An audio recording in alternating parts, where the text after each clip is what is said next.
Rerir, are you there?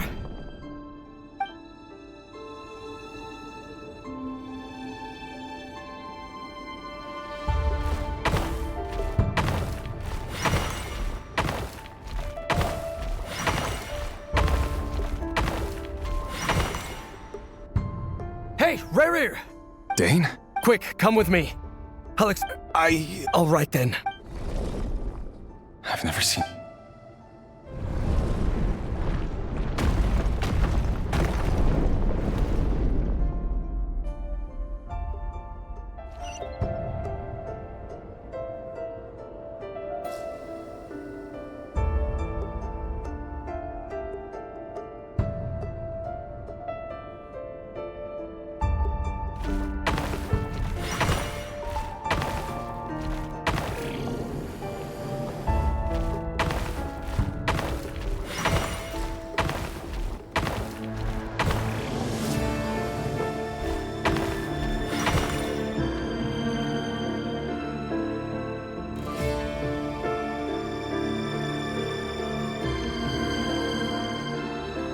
Well, this is a nice change, meeting you all at this hour.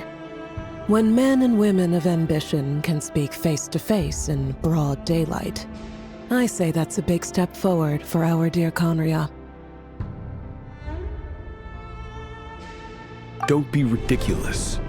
We do not fear the day. Why would we seek refuge in the night? You might ask your blade that same question. I'm told it prefers the cover of darkness. The word on the street is that Sir Delogi only strikes when he has an unfair advantage. But that is patently false. I see you're missing an arm and a leg. Surely only a fair fight could explain that. If this is your way of offering me replacement limbs, believe me, I'll take them. Oh, we can certainly discuss that. With bioalchemy, anything is possible. Assuming I have your full support in my research. Lunatic. Roptatir, what brings you here? Why, Dainsleif, of course. He invited me. Please, cast aside your apprehensions, Miss Rhindaughter.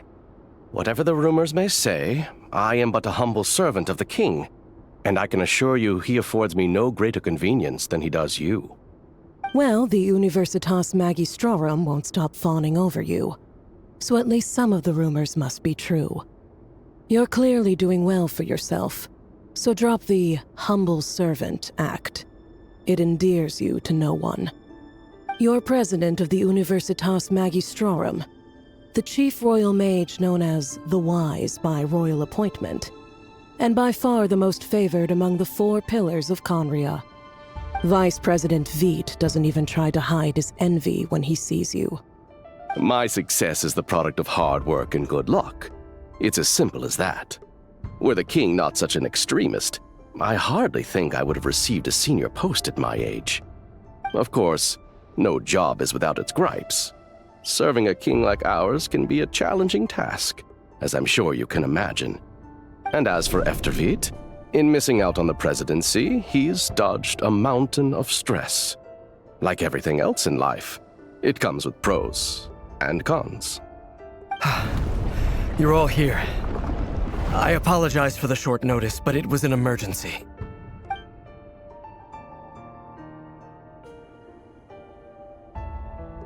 You must be Rerir.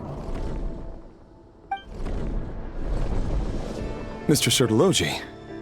Yes, I handled your case file during your sentencing. Nothing personal, of course. I'm pleasantly surprised that you remember me. You're clearly a person of substance if you've been invited here. But Dainsleif, you'd better have a very good reason for convening this little gathering. It's my brother, Vedofenir. After he spoke at the court this morning, the king was so infuriated by his words that he had him blinded in both eyes and thrown in prison. Vedofenir in prison? Strange. I thought the king trusted him and Roptatir more than anyone else in the world. Does this mean the king's circle of trust just got even smaller? It has nothing to do with trust. It's about what the king wants. which is as clear as day to anyone paying attention. I simply appease him, because it's in the best interests of the Universitas Magistrorum. And also because you're slimy. Vedafilnir, perhaps less so.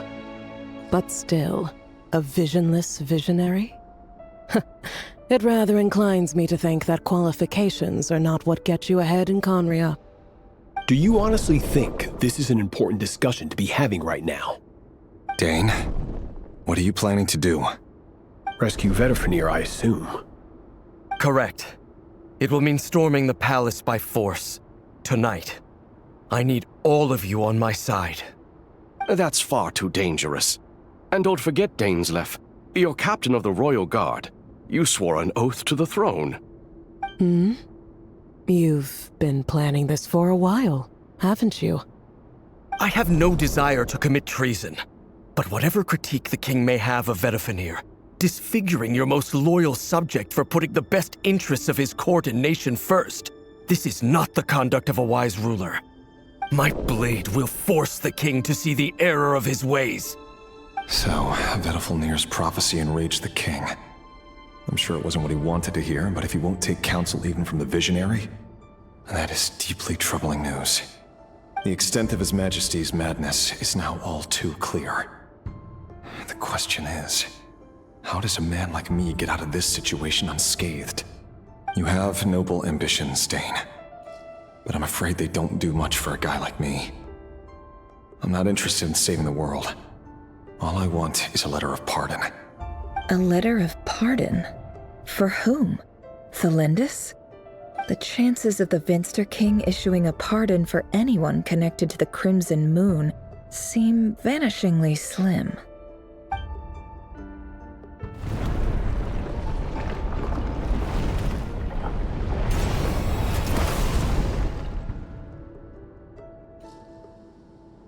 This black fog over the board must have some connection to Thelindis. But why is it taking this form? Does it have something to do with Rerir's past? Another mystery I'll need to unravel.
Author Thelindis. Over the course of this week, the research object was subjected to interference for a total of 60 hours for experimental purposes. The results are as follows. Research dating back to the Crimson Moon Dynasty has established 2 points regarding moon marrow. Firstly, its origins have something to do with a god's power. Secondly, it serves as a portal to an as-yet indeterminate location. Moon marrow can thus be defined as a spatial gateway. However, there are a number of hurdles to overcome before we can answer the question of where it leads to.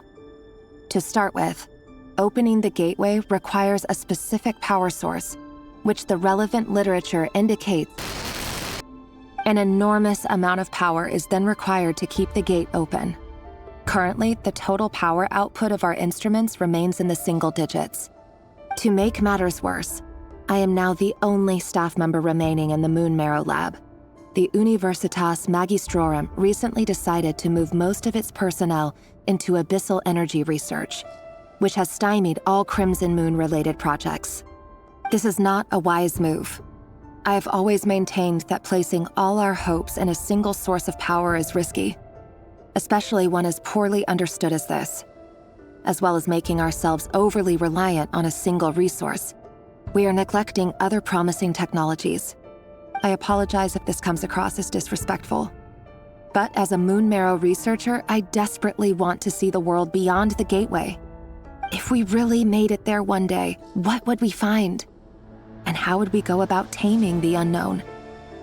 My imagination is endlessly fueled by questions such as these.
This is for you. I heard you're gonna leave the city with your parents. Thelindis, did you hear about what happened? I've heard nothing. Rerir got back very late last Friday, and he was acting a little unusual, but he slept pretty well, so I'm guessing whatever he did was a good deed. You never saw him, and I don't know what he did. And this conversation never happened. You understand? What if he finds out that you pried into his secrets? Don't be silly. I don't know what secrets he does or doesn't have. All I know is he's just a normal guy who happens to run some errands for the king. Are you scared of him? I don't know. The Rerir I know doesn't match the person you all describe. Logically, I should be scared of him. And yet, I don't want to lose him. But enough about that. You should get going, and be careful with the package I gave you. Keep it secret. Keep it safe. What's in it? A piece of the moon. All you need to know is that as long as you keep it safe, then in the future, everyone will be able to see a red moon. A red moon? You mean our moon? That's right. Our moon. Promise me you'll look after it. I promise, Thelindis. The Crimson Moon bloodline will never die out. Its light, the color of blood, will become like a fire that flows in our veins, no matter how long it takes.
Hurry, everyone, and stick to the plan. Sir Dainsleif, what are you? Is this treason?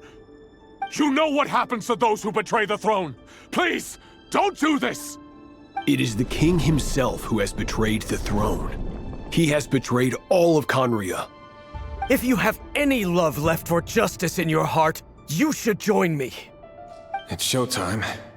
Dane and his group will handle the troops in the palace. Then Hraptatir and Rheindater will disarm the security measures. My job is to enter the prison and rescue Vedifalnir. Stay safe. Wish me luck. Look after my brother. Draw your blade. It is time for justice to prevail.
place is filthy. And the smell is abominable. Clearly, the king doesn't allow his prisoners a single shred of dignity. This is dire. Found you. Hello, Mr. Vedifalnir. It's you. Surprised? Oh, wait. I guess surprise isn't an emotion that prophets feel very often. I certainly felt some surprise in the moment when I was blinded. Surprise at the king's sheer ignorance. Surprise at just how unfairly this world responds to words of earnest remonstration. I'm curious. What did you prophesize this time? It wasn't a prophecy. It was a word of warning. Someone had to say it.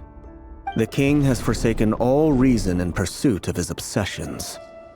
I simply told him that if he continues on this path, Conria will surely fall. But he didn't listen. Worse still, he stabbed you in both eyes and locked you away. Dane asked for my help. The court is in complete chaos now, but I'm sure you predicted that. Everything is transpiring as I foresaw, yet I am powerless to change it.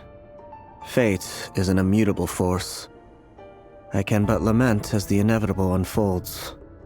I do wonder whether giving a man the power to see the future does nothing more for him than slowly crush his spirit. Forgive my curtness, Vedifalnir, but the king did not suddenly turn on you today. His suspicions have been brewing for a long time. You can't have wisdom beyond the reach of your fellow man without attracting his fear and suspicion. There are things the king does not want to see. So, he doesn't want you having visions of them either. He blinded you because he thought this would make the visions stop. He wasn't entirely wrong. I did indeed lose my power to see the future. Right up until... Until what? Just now.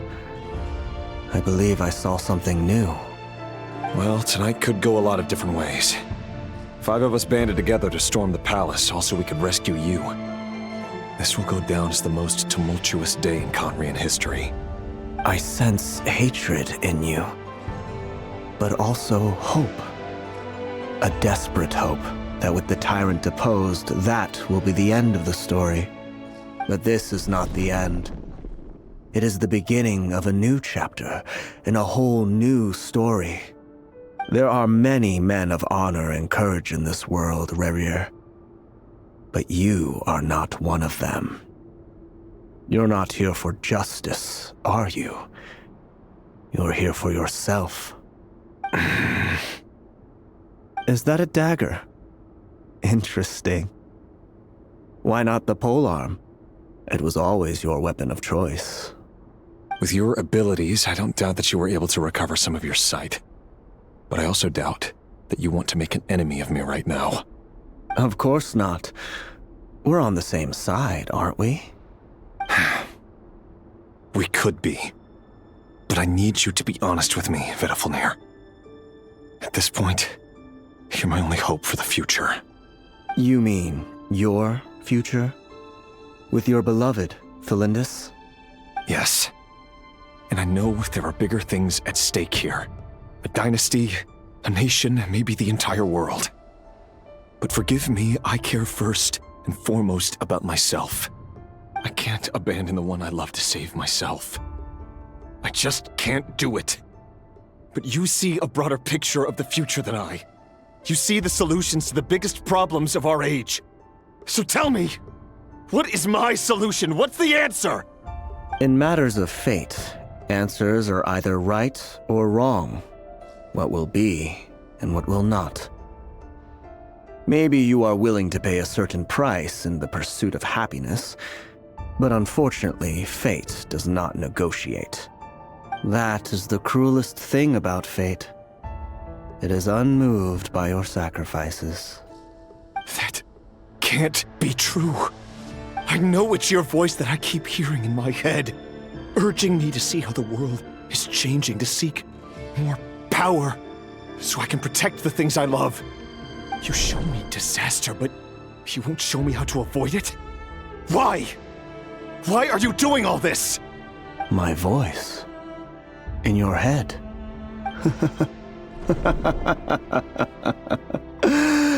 So, you hear it too. The voice that steals your mind, gains your trust, and drives you crazy. It turns out that we are not so different, you and I. Vedifalnir just broke into the strangest smile I've ever seen in my life, as if he'd discovered some monumental secret. But then he suddenly switched to looking extremely weary. Very well then. My advice to you is as follows. You must persevere. Whatever trials and tribulations you may face, be steadfast in the belief that they are your path to the future. For as long as you live, your story with Thelindis shall not come to an end. That is the only chance you have of fighting back against fate. It is up to you whether you believe my words. Regardless, that is all I will say on the matter. I have no right to intervene any further. I will hold you to your word. Thank you for setting me free. In return, I will tell you one more thing that you cannot afford to ignore. Just then, a strange wave of energy rippled through the city. We had no idea what it could mean. If I were you, I would head to the Universitas Magistrorum. The Universitas? Oh no! I'm sure we'll be seeing each other again very soon, Rerir. Whatever Vedifalnir said, I didn't catch it. I didn't even help him out of the prison. There was no time to lose.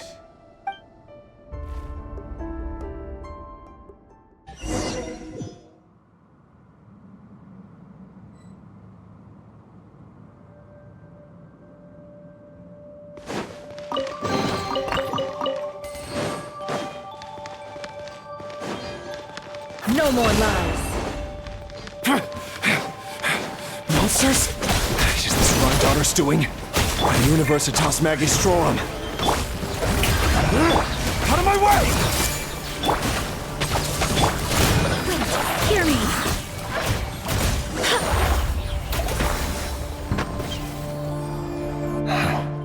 The Universitas.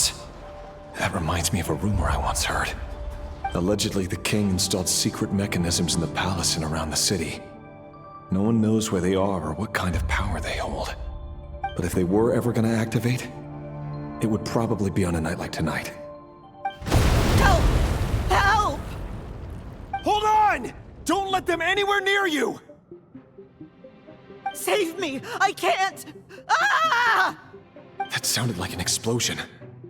So, the rumor is true? The king really went through with it? What other means does the king have at his disposal?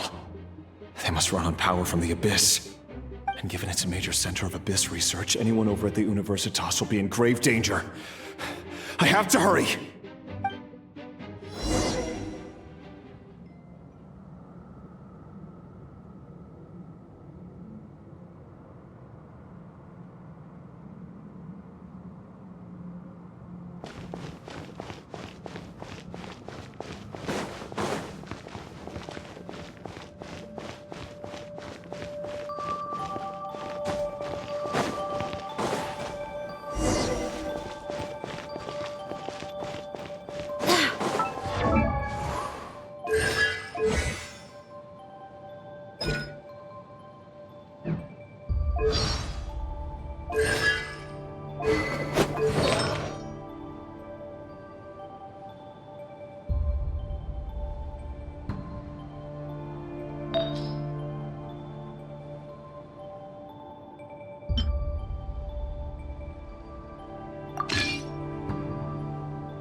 Make yourselves at home.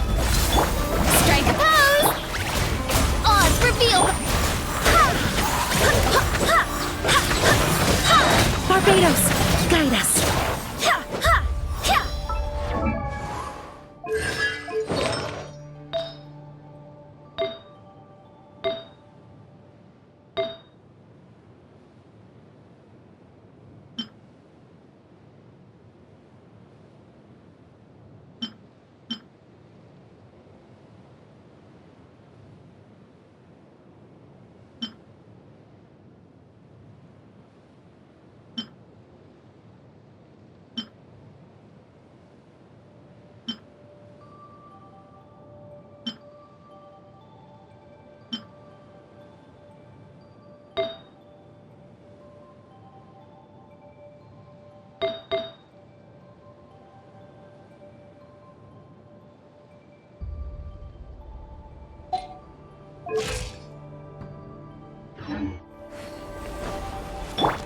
I see everything. Let the world collide. As you wish.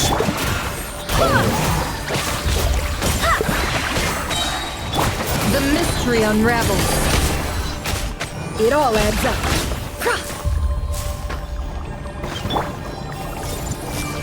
The Temple of Wisdom. Yoo-hoo! Let my name echo in song. Wind, hear me. By royal decree. Can't hide the truth. The deception ends here.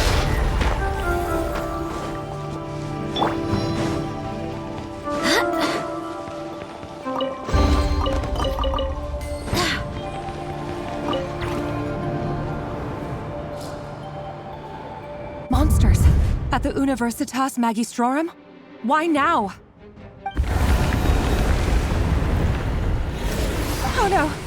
They're coming! It's no use. The table won't hold out much longer. The weapons. Where are the weapons?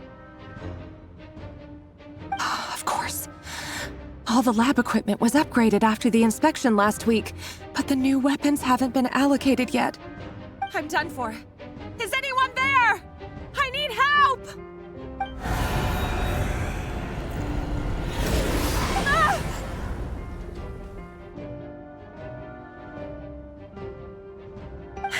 Stay back! Please stay back! Please!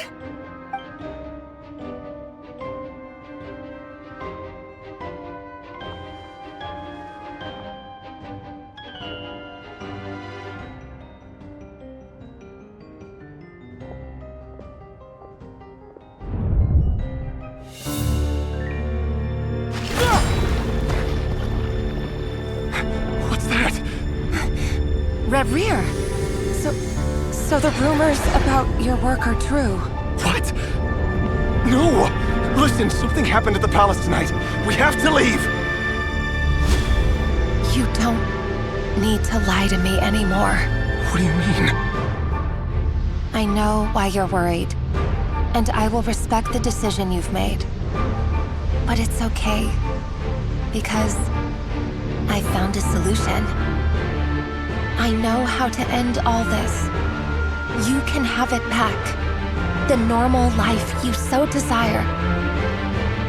But until then, I'm afraid our wedding will have to wait. Thalindis? No, don't do it! Thalindis! Thalindis!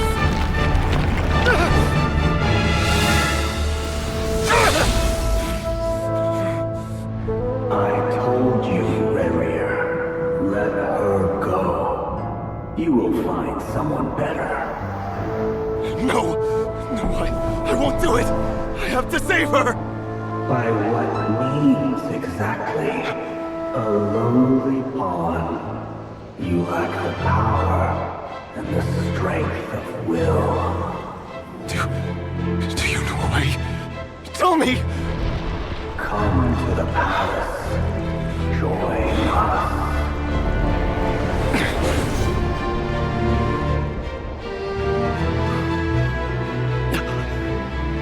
Reverie, thank goodness we... Step forth and take your share. You made it. Not you too.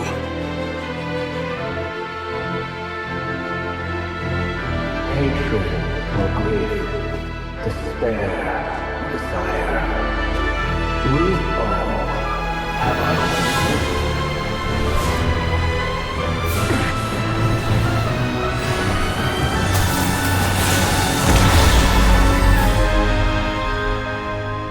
Reverie. Reverie. Thalindis?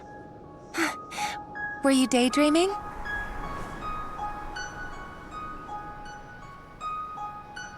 You still remember, Reverie? That question you asked me a couple of weeks ago? Oh. You mean the proposal? Yeah. I'm wondering, where do you think would be a good place to discuss it? Maybe in the garden? Or were you thinking a fancy restaurant?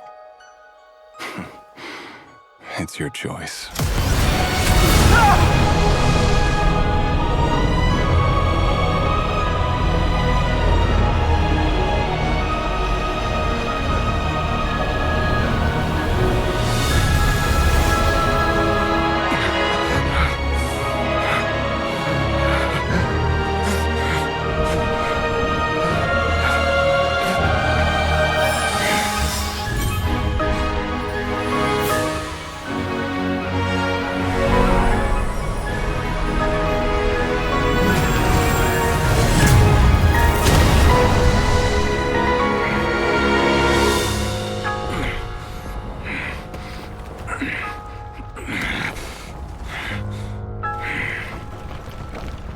I will find you. And then, you can give me your answer.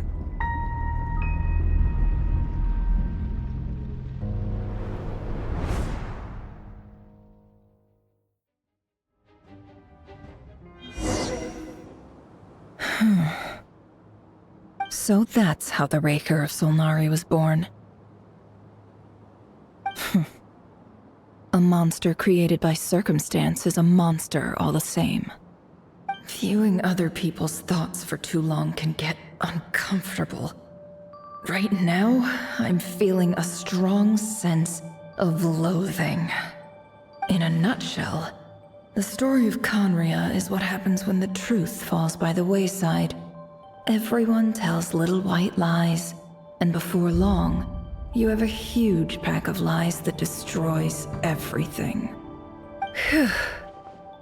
Time to get back. His past is filled with sorrow, but the tale of any fallen civilization is one of endless tragedy. Cruel as it may be, that was Conria's fate.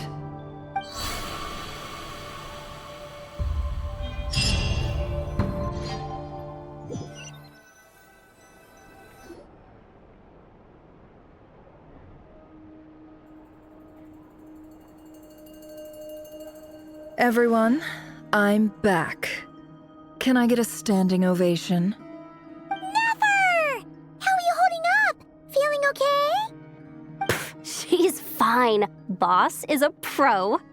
Yes, I'm fine. You will have seen the events of Rarir's life through my thoughts. It's now clear that he is just a regular nobody, driven by personal tragedy, as he said himself. I mostly agree. There's only so much we can know about him from his memories alone, but they did give us a clear glimpse into his life in Conria. However, I would not consider Rarir to be a nobody. He was deeply involved in the events of that era.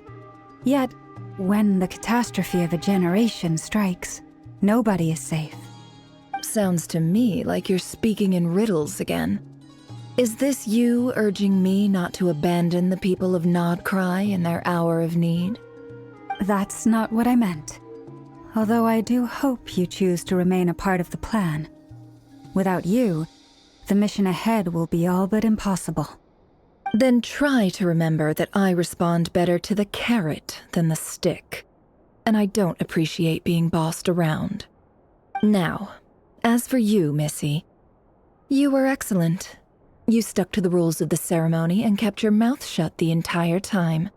Bravo. Cool. So, can you fill me in on the deets now? Most of what I saw went right over my head. Patience. You'll hear the whole story, don't you worry. But let's meet up with the others first. It will save me narrating it twice. Yehoda? Yes, boss. Let me get that door for ya. That's more like it. For a moment there, I was worried you'd forgotten about the first clause of your employment contract. Forgive my curiosity, but what does the first clause say? It says I gotta do the annoying stuff that boss is too lazy to do for herself. Like opening the door, pouring the tea, yada yada. Is that right? If something is in the contract, it's because she willingly agreed to it. Rest assured that the Curatorium abides by the very strictest of labor policies. You don't seriously think I'm cruel enough to treat her like my slave. In any case, I've hardly shied away from my share of the work today. Hope I don't catch Flintz and Varka lounging about in their chairs, enjoying a leisurely cup of tea. There's nothing I dislike more than other people enjoying themselves while I'm hard at work.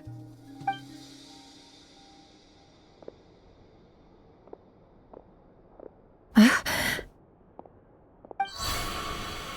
no.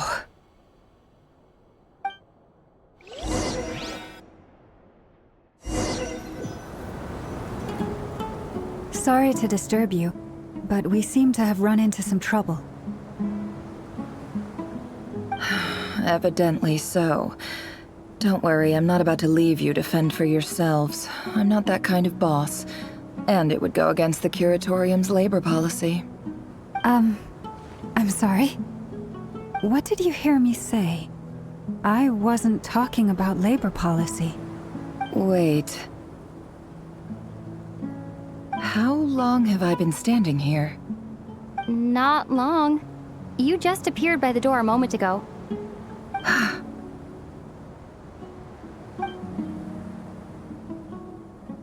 Boss, what's wrong? You look like you've seen a ghost. We've been tricked. We never left at all. Somehow I hallucinated that whole scene back inside the office. Hallucinated? But how? How indeed. This place should heed my will alone. All thoughts and actions that occur in here are just a result of pawns moving across the chessboard in a carefully calculated manner. And nobody has access to this chess set but me. So you control everything in here? More or less. But yes, it's a special technique of mine. Has anything like this ever happened before? Only once. It was the first time I used the chess set. Is there any similarity between what happened then and what's happening now? I suppose my thoughts are a little turbulent, which was also the case my first time. Is there anything I can do to help? The first clause of your contract clearly states that I only need your help with things that I'm too lazy to do myself. Meaning, you're not feeling lazy right now? Meaning, this is not something Yehoda can help with. The chess set is a personal treasure that I alone understand. I must be the one to find our way out of here. Boss, it's fine. Really. Let me do something useful. Oh, listen to you. Whatever would I do without you, Yehoda? What? Really? Yes, really. Where would I ever find another employee as obedient and servile as you? God forbid anything ever happens to you. Oh, okay. Well, anyway, I was thinking of fetching some water. There's gotta be a source around here somewhere. I suggest everyone finds someplace comfortable to take a rest. We gotta conserve our energy. Even though all this chess malarkey doesn't exist in a physical sense, mentally speaking, it's all real. And so is our tiredness and fatigue. You don't want to dismiss mental fatigue. Just because it isn't physical doesn't mean it's any less serious. But anyway, I got your backs, so don't worry about a thing. Don't I have the best employees? Jealous much? If we can find a suitable time, I'd love to borrow Yehoda for a day to help out at the Frostmoon Scions. Would you be amenable to that, Boss Nefer? Oh, Lauma. Have I ever told you just how pretty you are? Beauty runs from the tips of your antlers to the depths of your imagination. Time to rally, everyone. Follow me. As we continue our journey, the same rules will apply. That means stay focused and no talking no matter what we encounter. And don't disturb the chess pieces. You have my word that I will get us all out of here.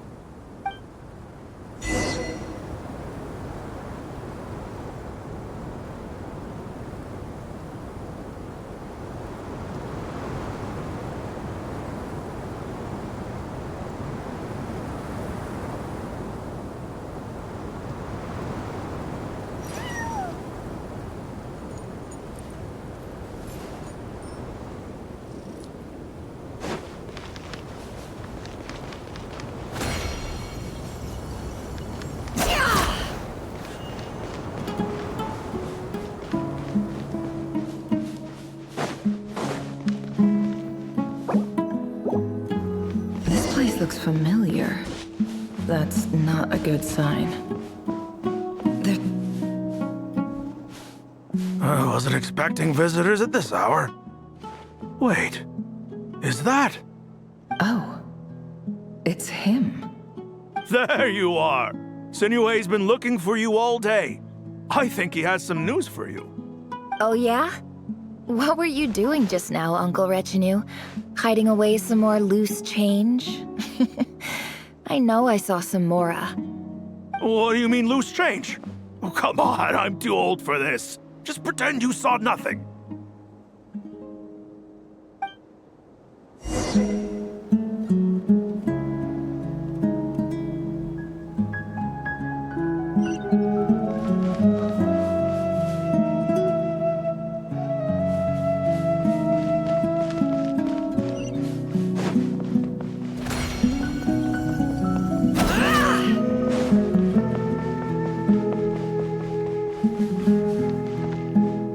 Hey, kid.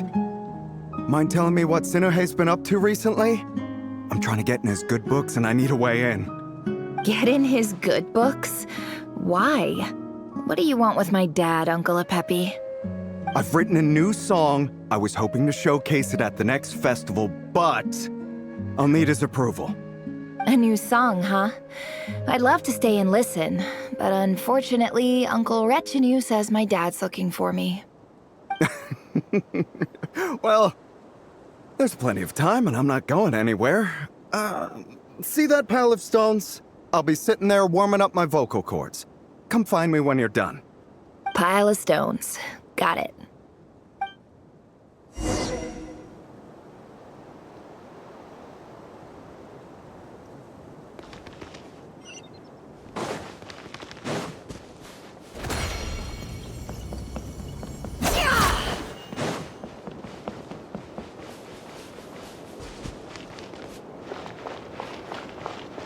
Hi, Dad.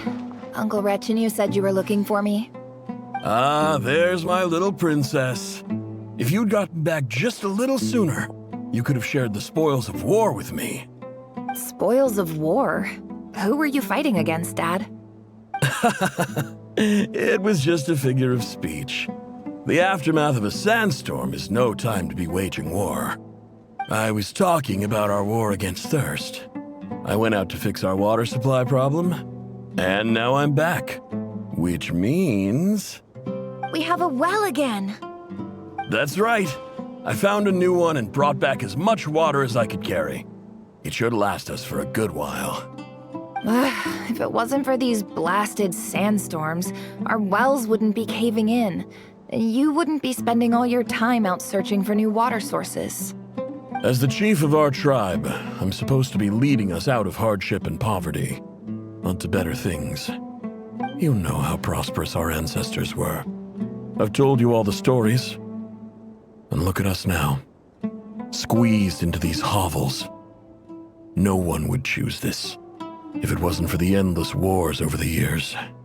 But things are looking up. I started working with some folks from the academia a few months back. They gave me some contacts in return for my assistance in the desert. So you're the academia's helper now? Special ambassador, they call it. Think of it as a partnership. It's nothing bad, okay? We've been isolated here in the desert for too long. Seeking opportunities elsewhere is the best thing for us, and the fastest way to progress. So, do you get anything good out of being a special ambassador? Of course. My luck's improving all the time.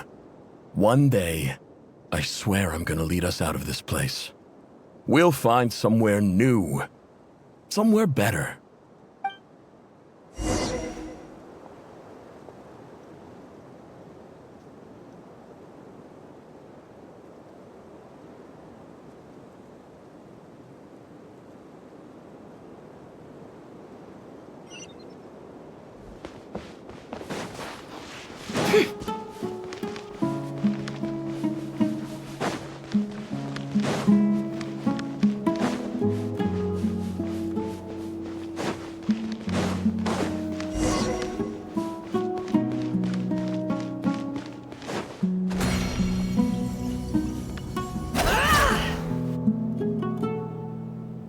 That's our well, and you know it!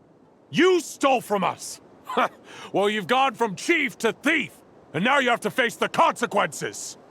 Did you really think you could take our water without permission and get away with it? You're either brave, stupid, or both. And that special ambassador act? Yeah, nice try! We spoke to the academia. They said it was all news to them. You're a liar and a cheat!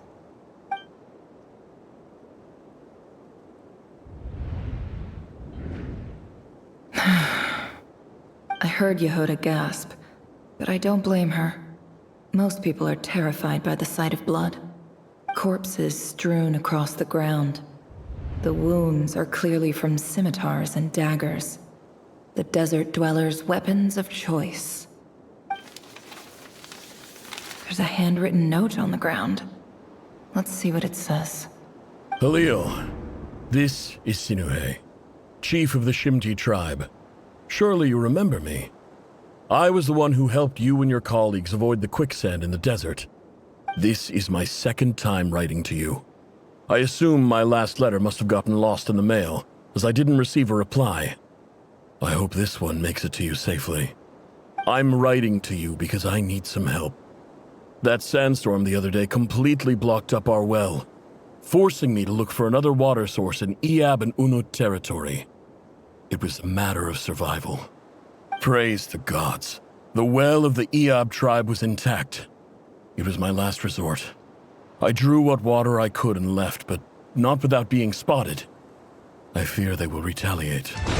You told me to write to you if I ever needed help. You said you'd be my ally in the academia.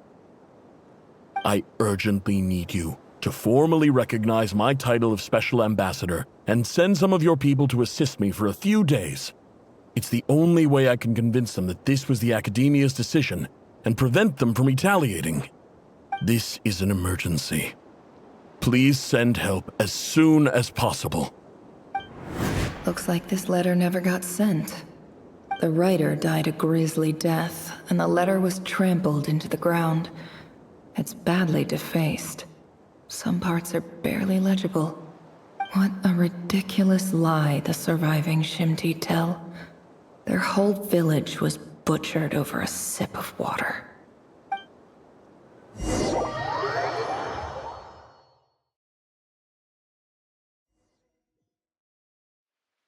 Ah, officer. Welcome. Welcome to our humble village. I thought you would at least have the courtesy to provide some respectable libations. This is the finest wine our village has to offer. I promise.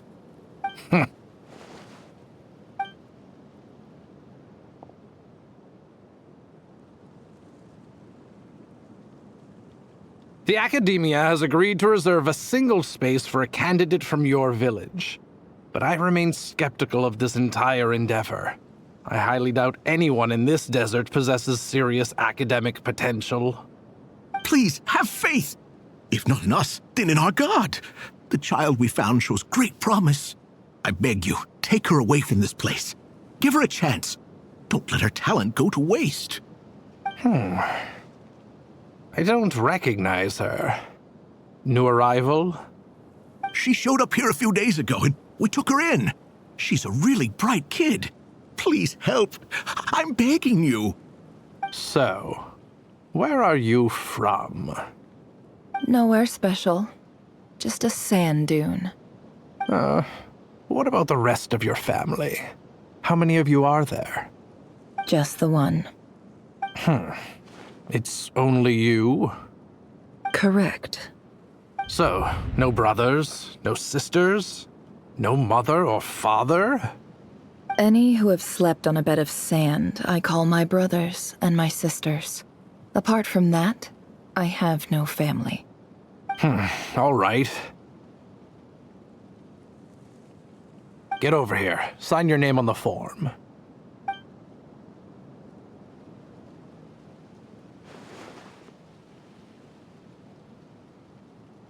Never?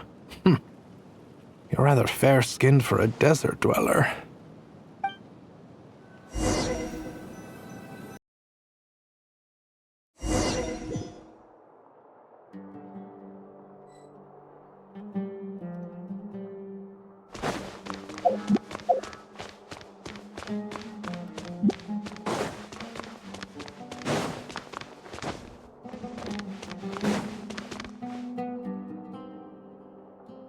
Nefer, this term's assignments have been issued already. Please read through the materials thoroughly, conduct your own additional research, and then write an essay on the topic. Yes, Professor, I'm aware. I just had a couple more questions I wanted to get your perspective on. Oh? Please ask away. Well, I saw the other students' problem sheets, and I couldn't help but notice that my assignment is much easier than theirs. Do you really think I'm a weak student? A weak student? Goodness, no. Quite the opposite. You have a sharp mind. Almost too sharp. I think what you're saying is, a weak student wouldn't have noticed the discrepancy. And if they did, they certainly wouldn't complain about the lighter workload. You see, sharp as they come. You see things the way they are. And I'm sure you know why they're like that. Because of where I come from. Because I'm different. I'm sorry, Nefer. I don't like it any more than you do. It's just... Anyway, you said you had a couple of questions. What's the other one? I wanted to check. If someone sent me a letter to the academia, where do I go to collect it? Ah, your family wrote to you. Well, as long as they put your name on the envelope, someone should hand it right to you. Not exactly. It's not even a recent letter. I was just curious where the mail would end up if no one collects it. The House of Dana, I expect. I know there's a box for unclaimed mail somewhere in there, probably sitting on a shelf. Whatever you're looking for, that'd be the place to start. Okay, got it. Thank you, Professor. Oh, don't mention it. Honestly, I feel like I failed you. I'm supposed to be your teacher, but I haven't taught you anything. Hey, don't say that. You're a great teacher, and you do your best for all your students. But the rules are the rules. You're not allowed to teach students like me. It's not just the academia either. The whole world bends over backwards for the successful and leaves the losers to suffer and die.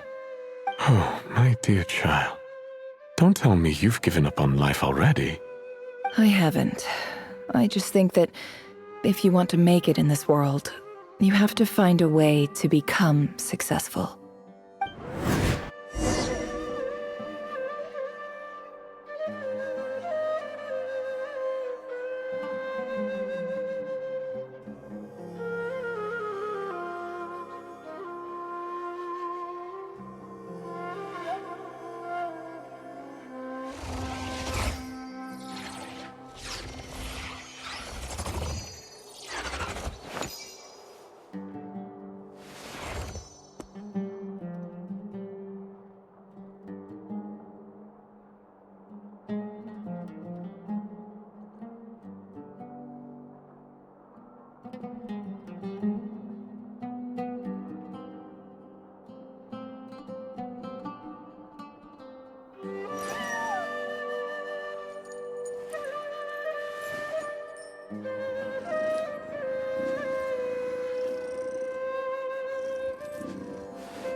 Why does Ashru sit up on the counter?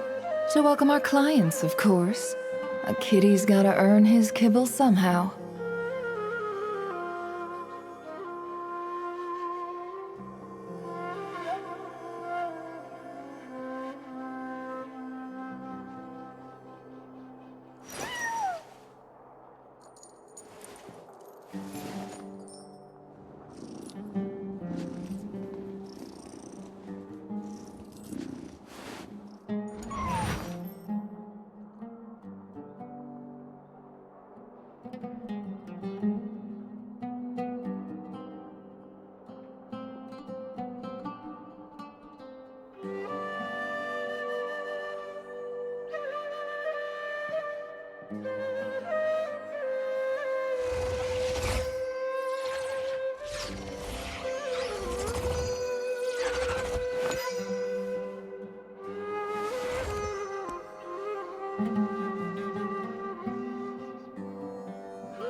Don't trust your eyes uncritically. People only see what they want to, so don't be your own fool.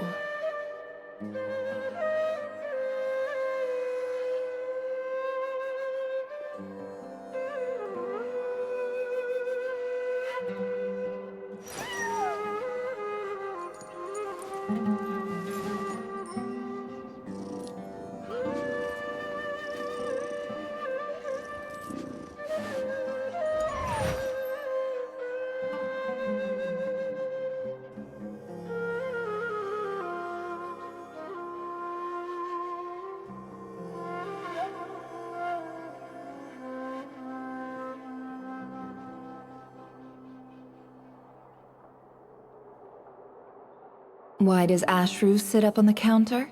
To welcome our clients, of course. A kitty's gotta earn his kibble somehow.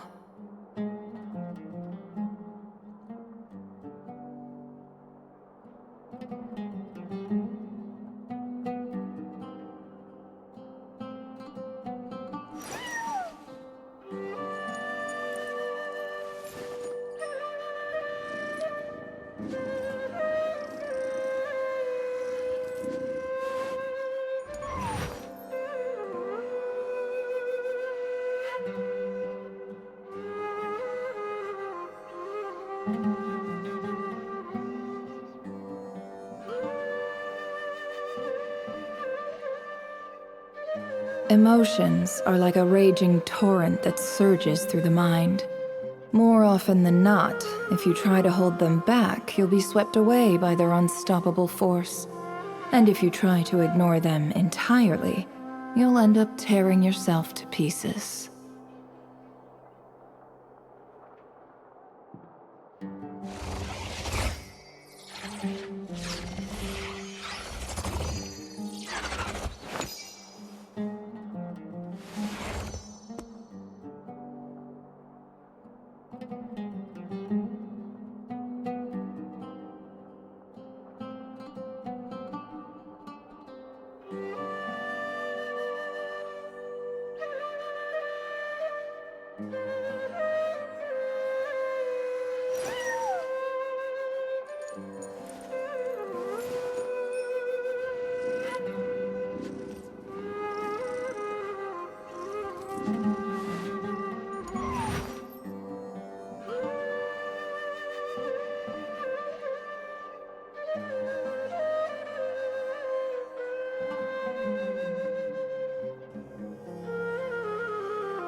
Don't trust your eyes uncritically. People only see what they want to, so don't be your own fool.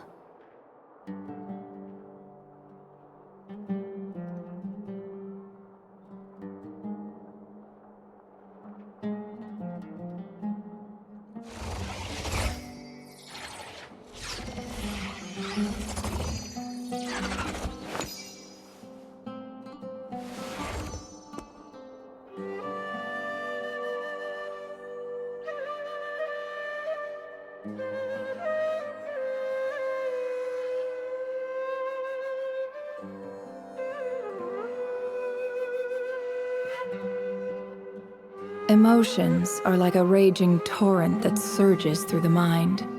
More often than not, if you try to hold them back, you'll be swept away by their unstoppable force. And if you try to ignore them entirely, you'll end up tearing yourself to pieces.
Why does Ashru sit up on the counter?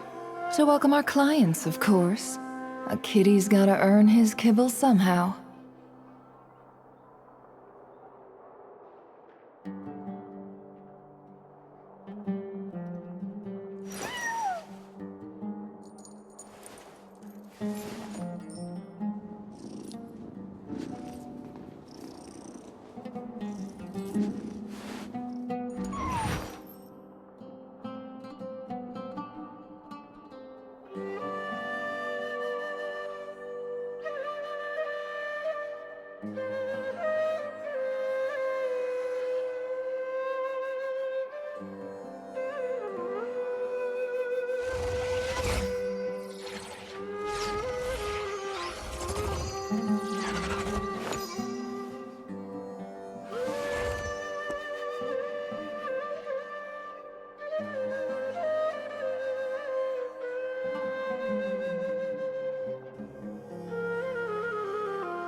Don't trust your eyes uncritically. People only see what they want to, so don't be your own fool.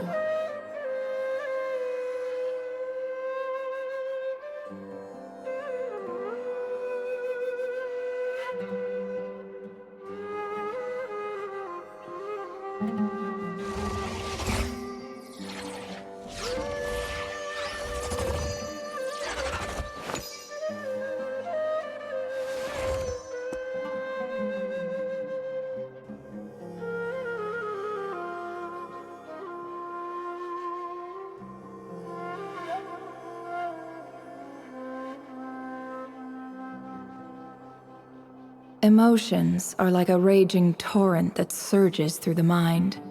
More often than not, if you try to hold them back, you'll be swept away by their unstoppable force. And if you try to ignore them entirely, you'll end up tearing yourself to pieces.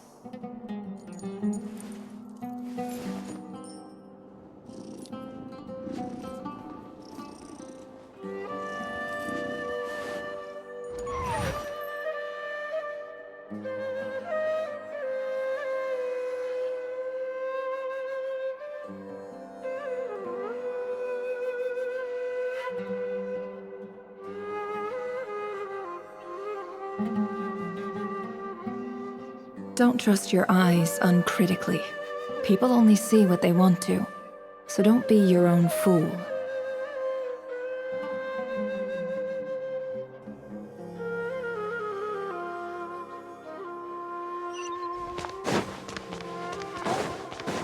No more lies.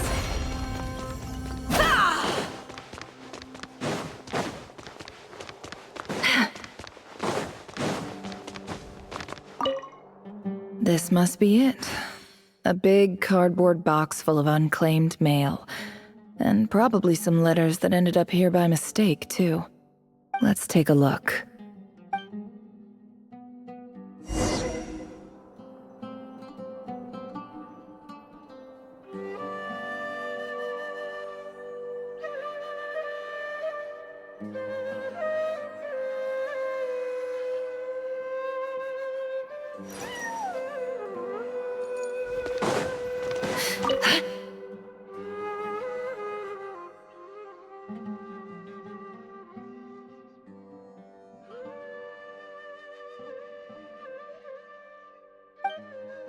A dilapidation survey from Port Ormos.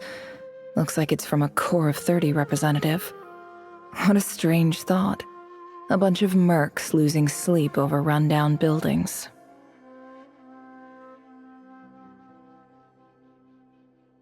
This one was never even opened. I guess the recipient didn't care what the Core of 30 had to say about anything.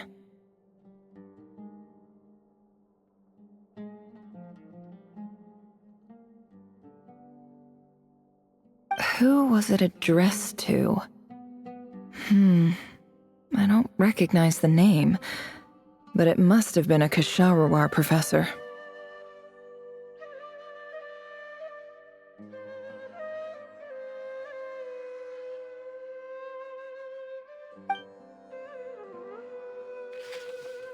This one is addressed to the Amorta Sage. The title is Changes Observed in Satyavada Life Symptoms. Why do all these letters read like full-blown dissertations?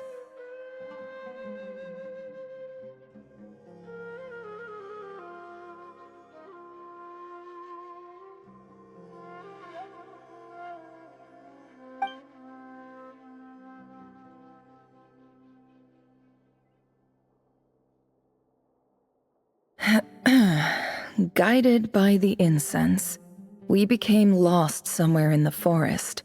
All the barriers between levels of consciousness disappeared as our minds soared around in circles, looking for a branch to seek refuge on. In clinical terms, these symptoms fit the description of incense poisoning. The Amorta Darshan strictly prohibits the use of hallucinogenic substances, but I believe there are still people getting away with it. For example, my neighbor who always breaks out into song and dance after using incense.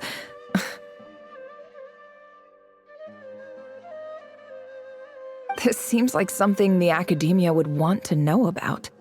Why wasn't it collected?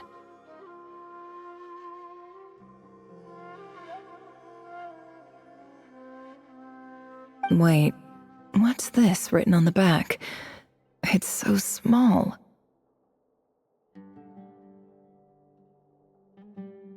The note says, "The sender authored this letter while under the influence of mushrooms. I would send it back, but no return address was provided. Stamped by the Grand Conservator of the House of Dana."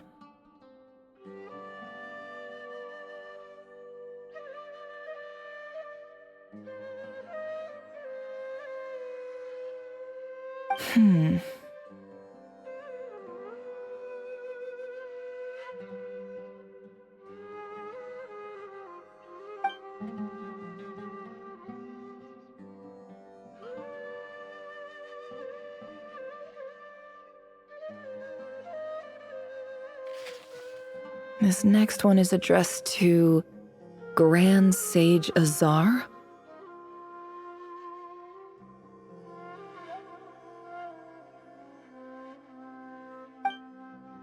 A few words of protest regarding recent changes in Sumeru's educational policy.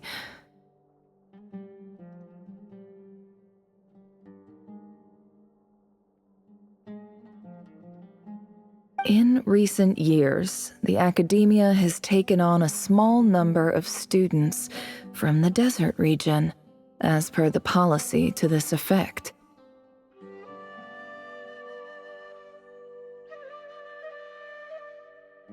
However, it appears to me that these students have not, in fact, been provided with educational opportunities that are, in any meaningful sense, equal to those enjoyed by their peers.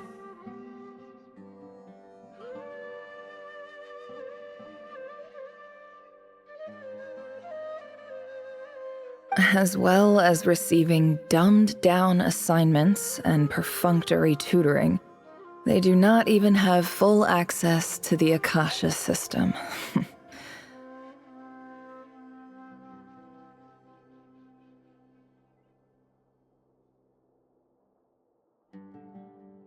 Education is the fundamental purpose of this institution, which should go without saying in a nation whose founding virtues are knowledge and wisdom. I ask you, is the lip service we pay to the policy of education for desert students truly the standard of pedagogy to which the academia aspires? As Grand Sage, policy decisions are your prerogative, But do not forget your roots. You and I were once students too, as was everyone else in this institution.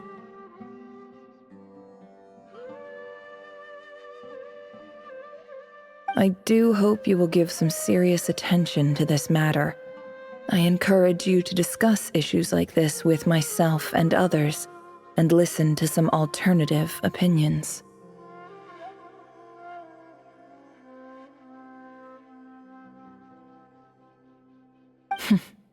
Great letter. Shame it didn't get to where it needed to go.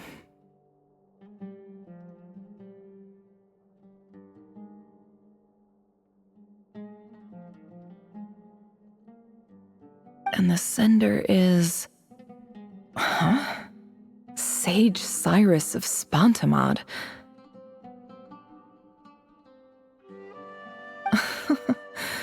I didn't realize anyone else even knew how bad students like me have it in this place.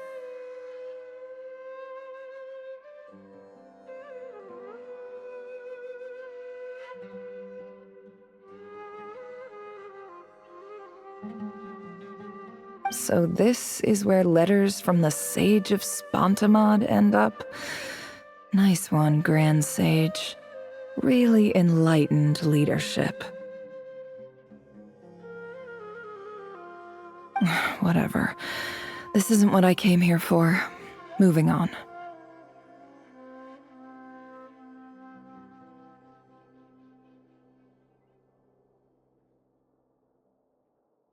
I'm not exactly holding out hope that a letter sent from the desert would even make it here. But if it did, where else would it end up if not in this box? I can't believe how much discarded mail there is. Must have been years since someone last went through it all. And this is just one box. The whole house of Dana is boxes on shelves.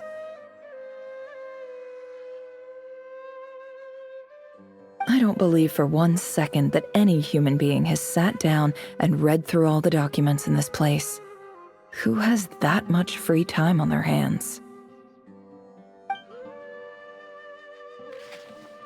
Wait, could this be it?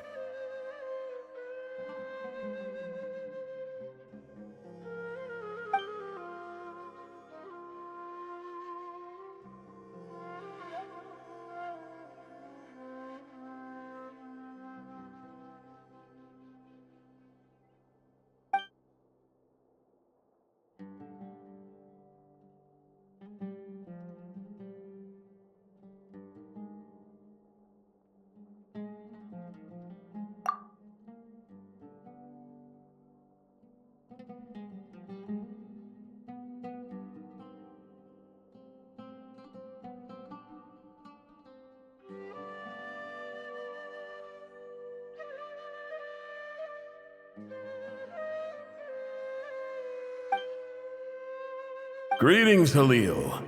My name is Sinuhe, chief of the Shimti tribe. I was the one who came to you and your colleague Zaid when you ran into trouble in the Great Red Sand. I don't know how well you remember it now, but I brought you to safety and gave you some water and other supplies. You seemed very pleased and told me your name. In my tribe, learning a person's true name is serious business, and I therefore see you all as friends. You were kind enough to leave your contact details, so we could stay in touch. The Shimti tribe lives a harsh, nomadic existence in the desert. You were sympathetic towards my plight, promising to make me a special ambassador of the academia and help us find a way to make a better living. This brings me to my reason for writing. Our tribe has fallen on particularly hard times, and I would like to ask for your assistance. There was a terrible sandstorm a few days ago, which blocked up the well in our land. To ensure my people's survival, I had no choice but to venture into Iyab and Unut territory in search of an alternate water source. The Iyab and Unut are descended from the Thamudians, Well, we trace our ancestry to Tulatula. We worship the Lord of Flowers and have had relatively good relations with our fellow tribes up until now. I found a well belonging to the Eob tribe. They declined to help us, but I really had no other option. So I took some water to keep me and my tribe alive. My actions are certain to incur their wrath. When we met, you assured me that you would be my ally in the academia. I would like to take you up on that offer, because I really need your help. I wonder if you could send an academia representative to meet with me. That aside, the last time you were here, you mentioned that the academia had started accepting students from the desert, and I told you a little about my daughter, Nefer. We have next to no resources here in the desert, and my power and influence are limited. Would you consider enrolling my daughter at the academia? She is a smart girl. I know she won't disappoint you. From the outset, the academia never took you seriously. Those things they promised were just empty words. I doubt they even remember the name Sinuhe. And you were so emphatic that your luck had finally changed for the better. You swore you'd lead us to a better place one day. You spoke with such conviction, like you were the most powerful chief in the whole desert. You liar. You lied about everything. You promised the world and delivered on none of it. And who fell for it? Just me, by the looks of it. Despite your best efforts. Which makes you a pathetic liar. You weren't even any good at it. I think I'll take over from here. Let me show you how it's done.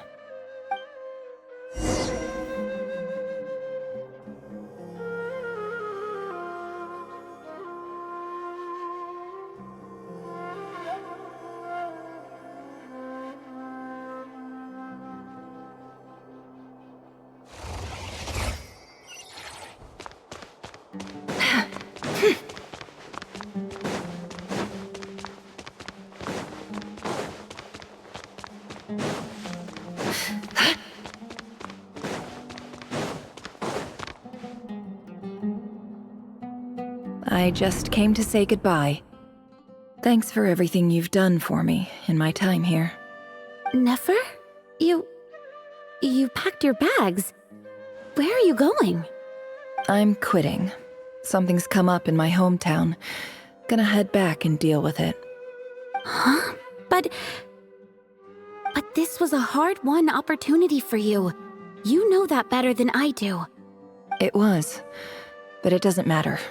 I have more important things to deal with, and they can't wait. Oh, and I didn't want to overfill my bags, so I left some incense on your desk.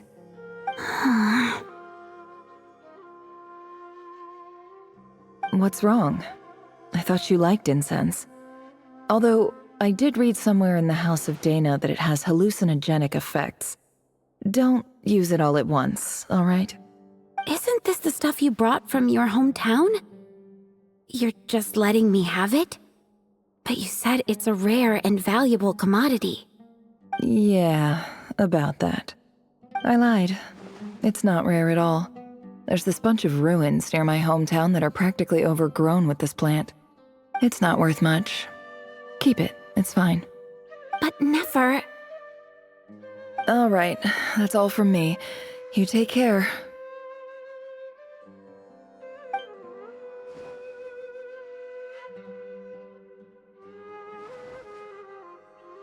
Don't forget me, okay? I mean, we're more than just classmates, right? We're friends. Yeah, I'll remember you. I lied again. That incense is worth a fortune, and it's a rare find even in those ruins. And as for remembering her, I have far too much to do when I get back. No time to reminisce. I'll be lucky if I even make it through this alive. But either way, I expect I'll forget you pretty quickly.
It's a pleasure to meet you, Mr. Arif.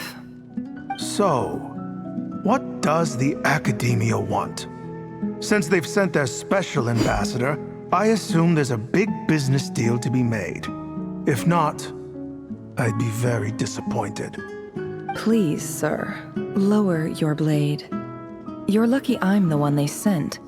Not all special ambassadors share my admiration for the Eab people. The ever-shifting balance of power in the desert reduced the once great civilizations of this region to rubble and sand. But the story of the Eab has a very different trajectory. Others grew weak, but you grew strong, beginning in obscurity and moving to prosperity. You're the only ones who defied the trend. Huh. So, you do know who you're dealing with? This well is the perfect symbol of your strength, is it not? It used to belong to the Unut, but it looks like you have control over it now. You're not wrong. But I'm sure you didn't come all this way just to flatter us. Of course not.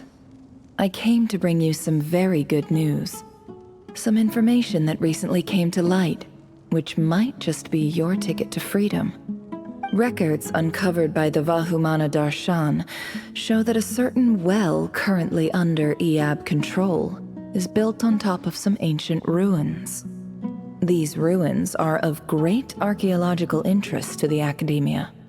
I checked the map carefully on my way over here, and I'm confident that this is the well in question.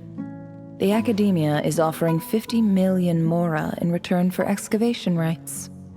50 million? No, wait. If these ruins are as important as you say, 50 million's a little low, don't you think? Don't get greedy, Eab.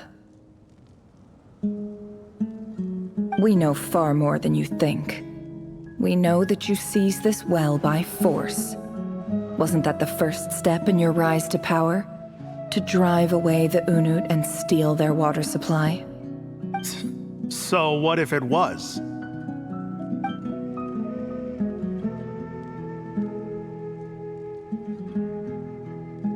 Don't worry. As unscrupulous as it was, it's something we're willing to overlook. The Academia is only interested in dealing with the de facto power holders in the region. I hope I am making myself clear. And I hope your words are the truth. If I find out the Academia is trying to play me, I'll hunt down every one of your people and make you watch as I cut their heads off one by one. I assure you, Chief, that would not be in your long-term interests. You don't want to make an enemy of the Academia. You see how I'm dressed, don't you?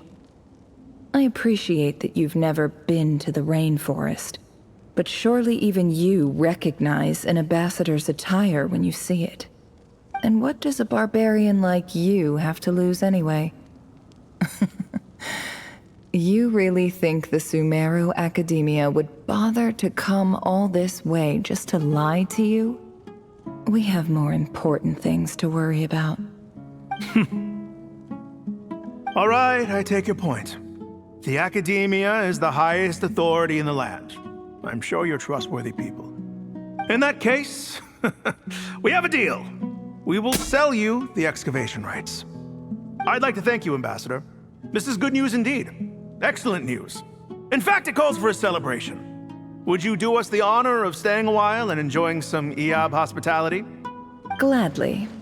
I am partial to wine myself, and I trust you are as well. So let's indulge in a few drinks together, in celebration of this momentous occasion.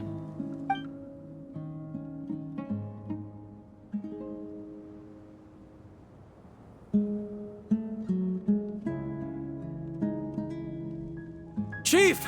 Chief, it's an emergency! It's the Unut. They've taken the well. What?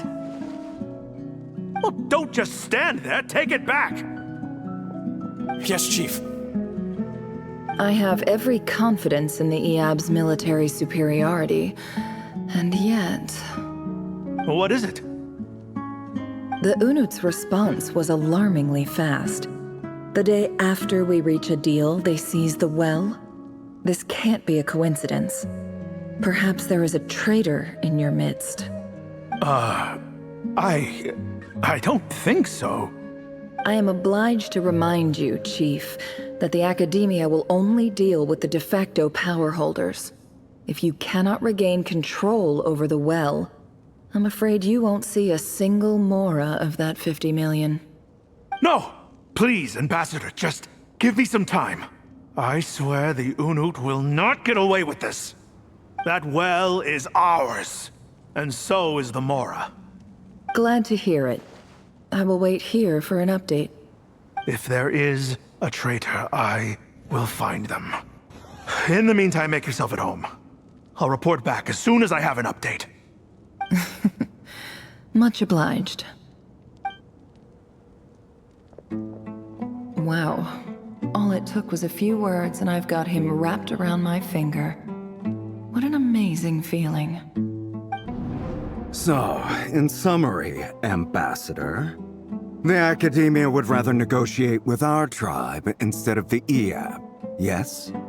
The Eab are ruthless murderers who don't listen to reason. Now they have the gall to interfere in our research projects in the desert region. So let me ask you, Chief, if you were the Academia, what would you do? Kill them all, of course. Precisely.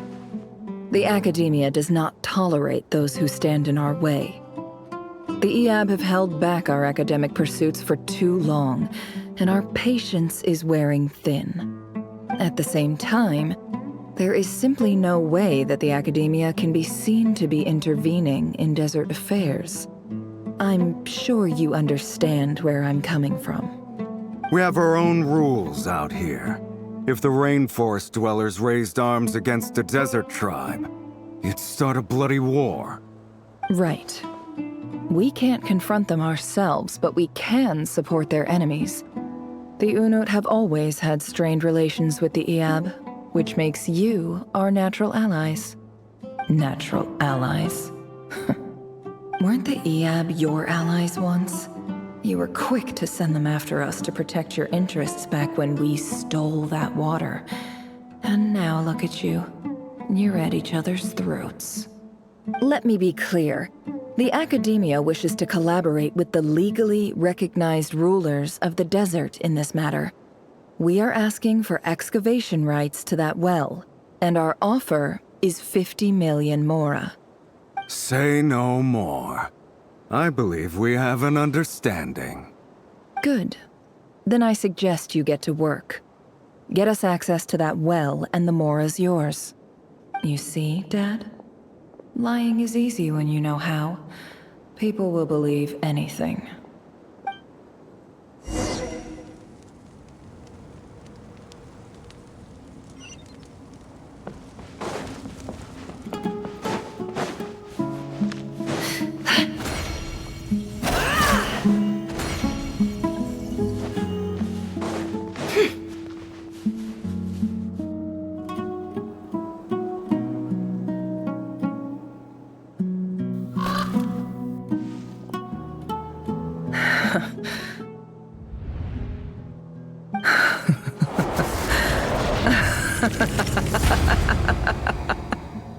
Look at yourselves. You may be vile, savage monsters, but your butchered bodies bleed like any others. You're no different. You're nothing special at all. The monsters who destroyed my home, they're just ordinary, petty human beings.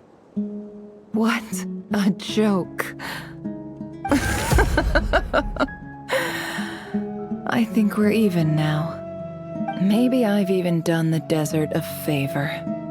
It's a better place without all these people around. Oh, Sinuhe, my gullible fool of a father. Perhaps if you'd been as ruthless as I was today, our tribespeople would still be alive. In this dog-eat-dog world, a chief needs to be tough to survive. But you couldn't do what had to be done. So I did it for you. Nefer, it's okay. All of this is in the past now. I believe I remember you promising to remain silent.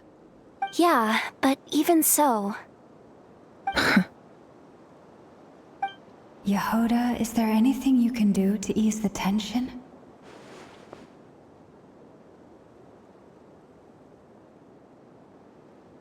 Alright, time for a sharp turn onto a completely different topic. So, anyway, that's enough of that. When are we getting out of this place? Feels like we've been walking forever. I'm getting pretty tired. Oh, Alma, you tired? Yes. If we can find somewhere to sit down, I could certainly do with a rest. It's not far now. There should be a temple just up ahead.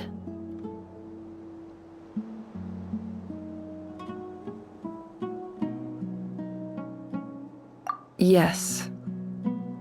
Really? A temple? That's where this story ends?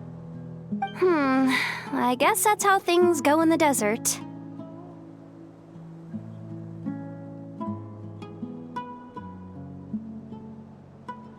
Desert dwellers can never escape their destiny. Or so everyone says.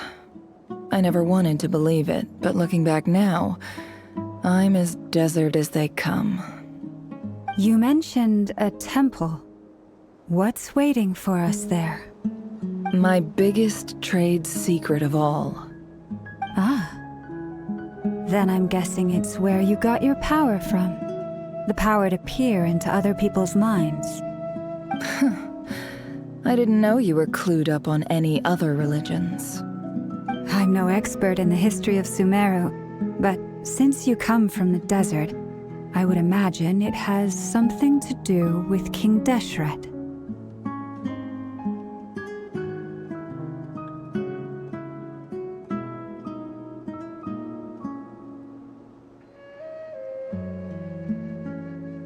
Sounds impressive.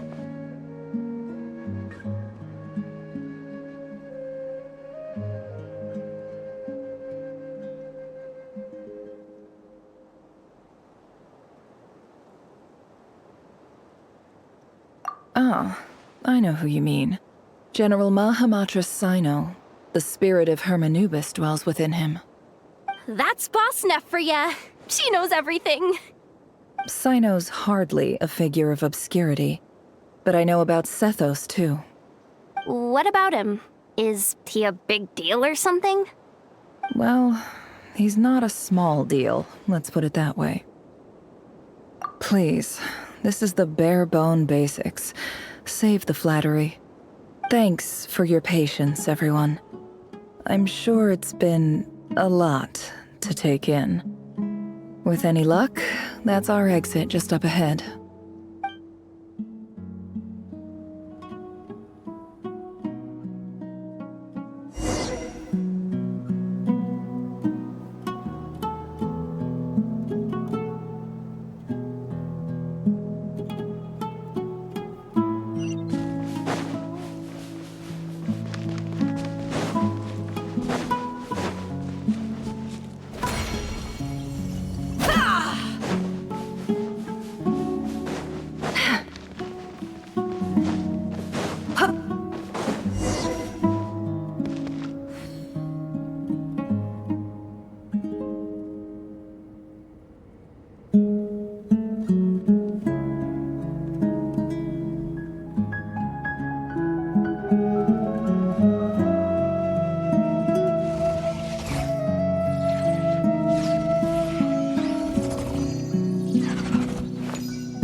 I'm totally out of my depth here.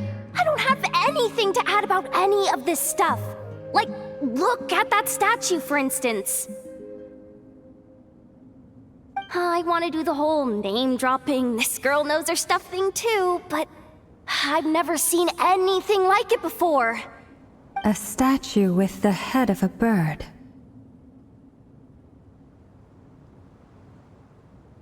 That's Thoth, the Ibis King, one of the 7 pillars of King Deshret.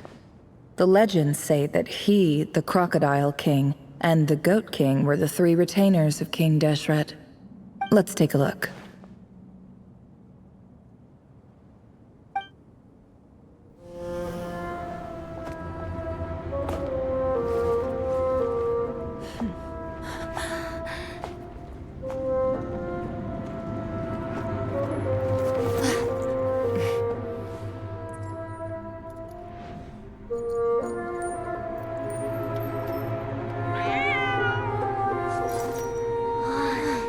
It's just Ashru.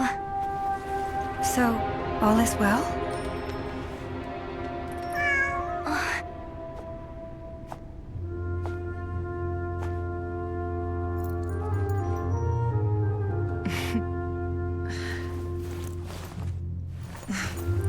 Typically speaking, at this point, the world disintegrates. Then we find ourselves back in the outside world. Besides, these are my memories. There's nothing to fear. You're sure? Of course. It's almost over.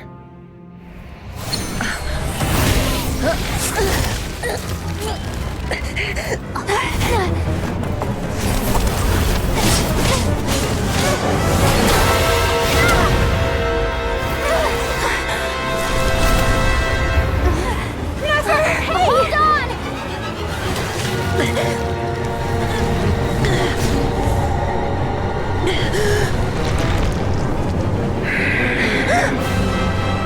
Knowing too much is always a death sentence.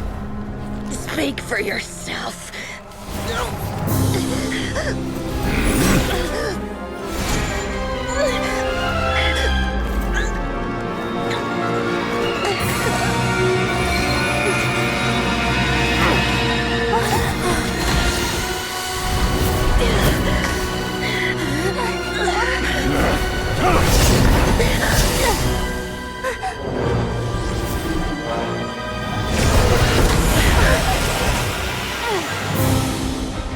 How repulsive.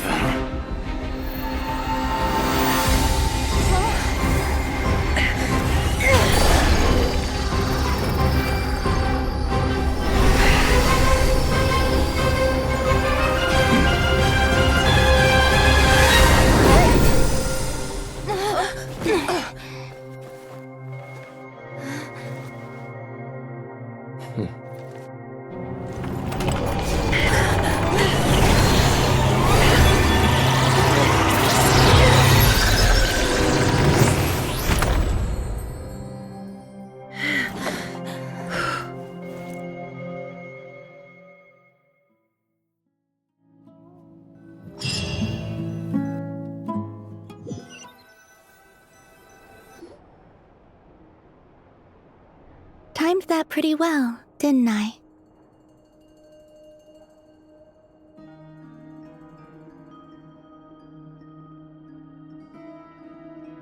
It's okay.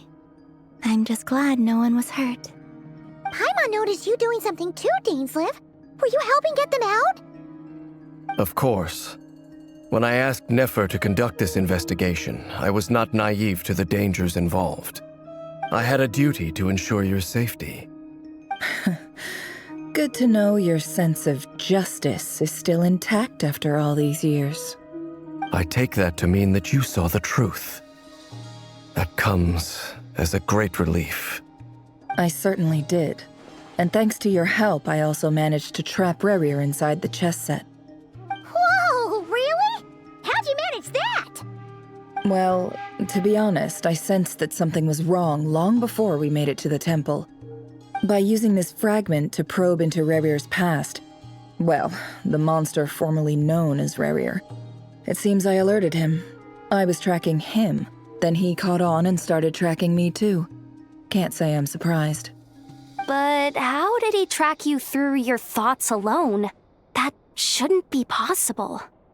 Rerir was a secret agent who reported directly to the Vinster King. He is an expert at finding a trail and hunting down his pursuers. No wonder. He infiltrated the chess set, read my thoughts, and built a new virtual chess set inside of it. That's why we weren't able to leave at first. Speaking of your chess set, it's quite a remarkable item. Would I be right in thinking you have some connection to King Deshret? You overestimate me. I only have a connection with one of his underlings, the Ibis King. You all saw how this came to be. A long time ago, the Iab massacred my tribe, the Shimti, in our home village. A few years later, I enrolled in the academia, where some new information came to light. The Unut and the Iab fought a bitter battle over the rights to a well, all for the sake of a non-existent 50 million mora. The Iab ultimately won that confrontation, but their victory came at the cost of almost every warrior in the tribe. The final blow to the Iab came at the victory feast, when an Unut assassin beheaded their chief right before my eyes. The remaining Iab fled and have been scattered to the winds ever since. Having gotten my revenge, I returned to my hometown, where to my surprise, the nearby temple was still standing. There it was, seemingly immune to the relentless hostility of the desert, while my tribal home lay in ruins. As I stood there gazing at the temple, I noticed a cat just outside. This cat, as it turned out, was home to the spirit of the Ibis King.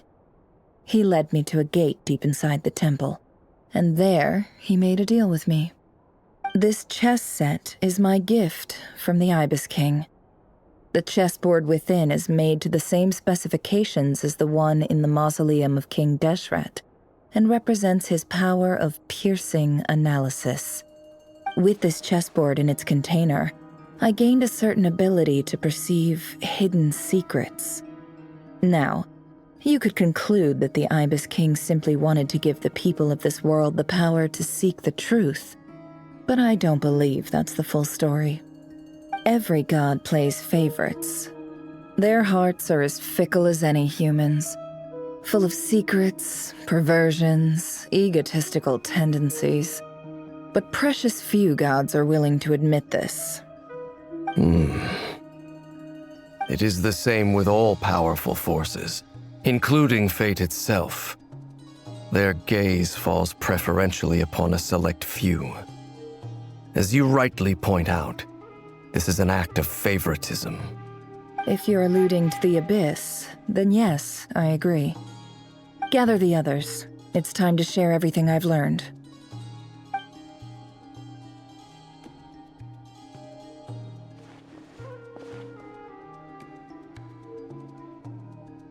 Thank you all for being here. As promised, I did some further investigating into the Reicher of Solnari's background. I am pleased to report that the investigation has been most fruitful indeed. The Reicher of Solnari, real name Rerir, was once a Conrian subject who served the Vinster King. I will now share the important details of his story.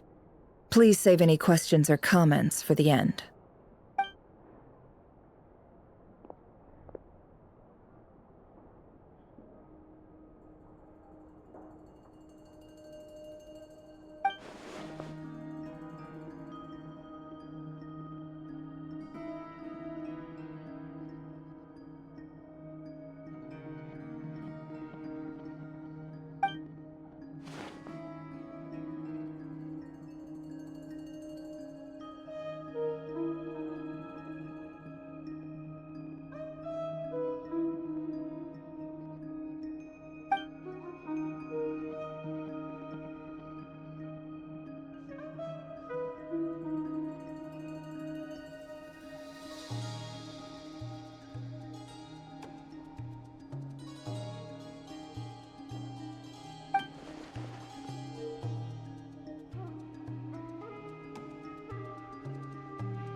that's why he's so obsessed with the moon.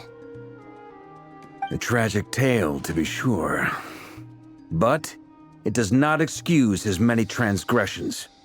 No matter how much Rerir suffered in the past, the fact remains that he is what we know today as the Wild Hunt, wreaking havoc upon innocent lives in Nodcry.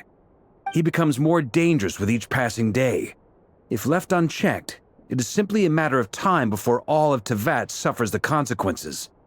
This is a threat that the Knights of Favonius cannot ignore. A question for Miss Columbina. Forgive me if this is presumptuous, but have you ever seen the spatial gateway that appeared in Rerir's memory? Never. But I have heard stories of something called the Moon Gate, and this seems to fit the description. Miss Lama, any thoughts on this? In the lore of the Frost Moon Scions, the moon is believed to hold many secrets. Some sources speak of ancient knowledge, others of a gateway to the unknown. The term Moon Gate is one I have heard before. But as is the case with all of our legends, there are no records of any first-hand witnesses. We cannot know whether it truly exists. Then back to Miss Columbina. As a moon goddess yourself, do you have some idea of where the Moon Gate leads to? Not at this stage, sorry. I do hold the power of the Frost Moon, and my strength is recovering well. I can sense that the gate would open at my command, but... But there's more to the power of the Frost Moon than that? Yes. A moon goddess has the right to open the Moon Gate, since it is a path to the moon. But as never mentioned, holding open a spatial gateway takes a huge amount of power. And right now, I need to conserve my energy to fight the Reihir of Solnari. I'm afraid this is one mystery we may have to leave unsolved for now. I agree. Better to save your strength. But if you'll humor me for a moment, I have a bold conjecture of my own regarding the world beyond the gateway. I highly suspect that neither Tholindis nor Rerir made it through unscathed. The evidence pointing to this is the fact that the Reihir of Solnari exists in the form of countless fragments. With the abyssal power he wields, no ordinary foe can touch him, let alone tear him to shreds. And yet, the Wild Hunt proliferates wherever his scattered fragments lie, drawing hordes of monsters to many different locations across the land. So your theory is that Rerir was physically torn to shreds by some powerful force? Hence, why the Wild Hunt is a distributed phenomenon, rather than a unified one? Makes sense to me. Explains why the Wild Hunt is so pervasive, and why he's been trying to piece himself back together. He was whole to begin with, and he wants to be whole again. Without the power of the Abyss on his side, he almost certainly would have perished the moment he was torn apart. But the Abyss, much like a curse, has kept him alive. I could not agree more. The power of the Abyss is most surely a curse. It is a compelling explanation, and one that accords with my present understanding of Abyss creatures. Whether the life form in question is primitive or advanced, if a curse has extended its lifespan unnaturally, it will continue to survive in spite of everything. This raises some interesting questions. I will run some experiments and see if there is any validity to my suspicions. That being said, regardless of whether my research bears fruit, I would like to thank Miss Nefer for conducting such a thorough investigation. Already, it has greatly enriched my understanding of the entity we face. My pleasure, Mr. Albedo. I too hope that the information I have shared today proves useful as we look to formulate the next stage of our plan. Hey! What is it, Dainsleif? You look really upset! It's just... when I think of the man I once knew as Rerir, I struggle to understand why things had to turn out like this. The two of you used to be friends, didn't you? I don't know if these words will bring any comfort, but my heart goes out to you. Mine too. We can never know all the hows and whys of the way things are. The moon and stars are full of untold secrets and lies, and the skies are host to many more mysteries than these alone. Yet, none of that can begin to compare with the complexity of human life. Those are the first comforting words I've heard in a long time. Thank you both. Well, I think this is a good place to end today's meeting. I'm sure Nefer needs some time to recover. She's been through an awful lot today. That's very thoughtful of you, Lama. Of course. Sounds good to me. Take some time to rest and digest before we reconvene to nail down a plan.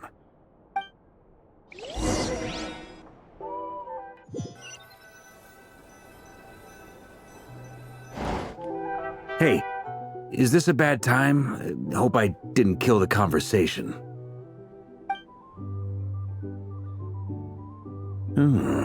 Nice room. Oh, I'm not coming in, though. Why not? It's just a hotel room. If it's all the same, I'll just stay out here. I might not look the part, but I'm technically a knight. Barging into people's private quarters isn't the kind of thing we do.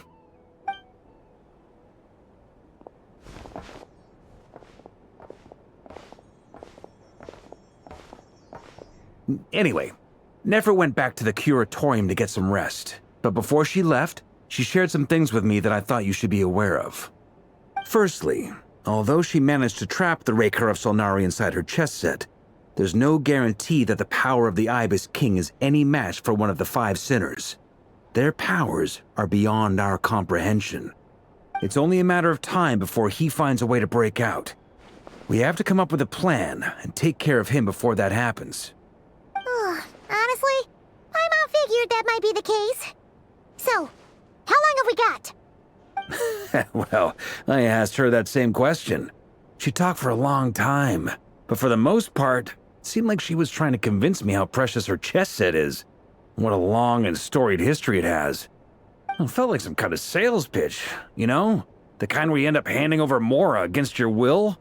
Anyway, after all that, she finally answered the question. 2 days, at most. 2 days? Holy moly! Can we even recruit enough help in that time? That remains to be seen. Which brings me to the second issue. Dainsleif is obviously conflicted about this whole thing. But given how little time we have, there's no way we can pull this off without his help. You have some history with him, right? Do you think maybe you could talk to him for us?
Great.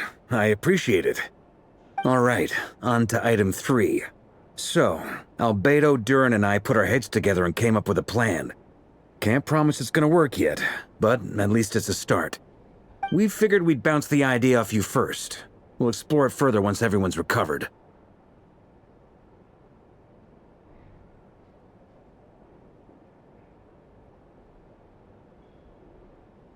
Oh, Paimon's dying to hear this. All right, so here's what we're thinking.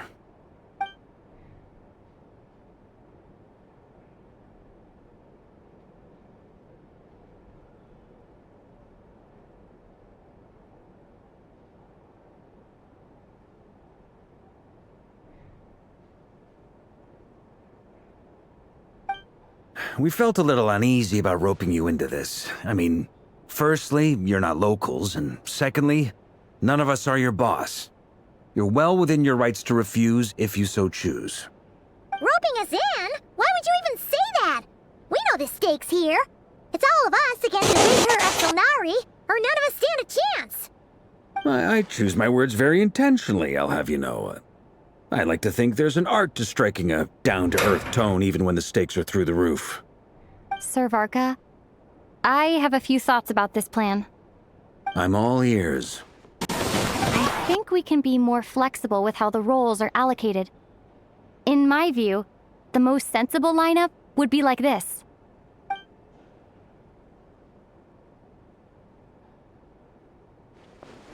I see your point, yeah. But if that's how we're going to approach this, you'd better make sure you're ready.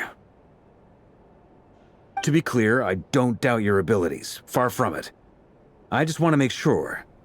Are you really willing to take all this on? I want to do everything within my power. The Reikir of Solnari is a truly fearsome opponent, and if I do my part, it'll greatly reduce the risk for everyone else involved. Well, that tracks with what I've heard. Jean's mentioned in her letters that you're so diligent it's almost abnormal. As in, most people weigh up the risks and rewards in situations like this.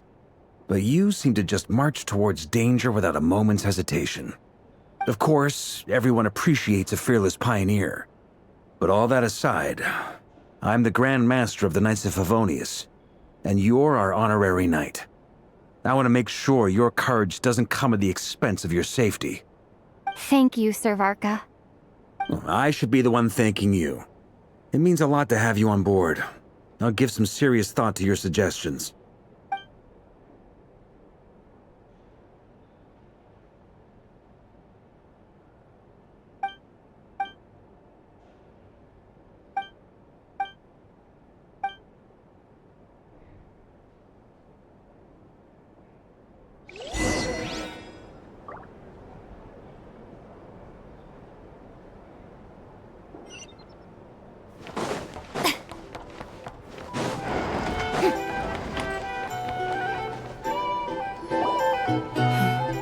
This is a thorough plan, but I do have one last question before we take action. How can we be sure that our enemy won't leave the designated area? Great question. Albedo's been hard at work analyzing Rerir and the Wild Hunt's behavioral patterns. His conclusions are as follows. Firstly, from the earliest known confrontation until now, Rerir has never displayed any ability to manipulate the dimension of space. So it's unlikely he has any power in that domain. Secondly, he seems to have a particularly strong vendetta against our group. If we put him in a fight-or-flight situation, he'll choose to fight every time. Thirdly, finally, and most importantly, he is consumed by hatred, both for the moon and for his enemies. Turns out, we tick both of those boxes. We have a reincarnated moon in our ranks, and a spy who accessed his private memories without permission. He'll be baying for blood, not looking to escape. As someone who's had their fair share of interactions with the Wild Hunt, those all seem like valid observations to me. Understood. Then I will defer to the verdict of the group. Well, everyone, that's the plan in full detail. Albedo and Durin are carrying out their part as we speak. Plan approved. Scheduling. Okay, any firepower you need, I got you covered. Let's light this baby up. The Frost Moon Scions are behind you as well. And the rest of you?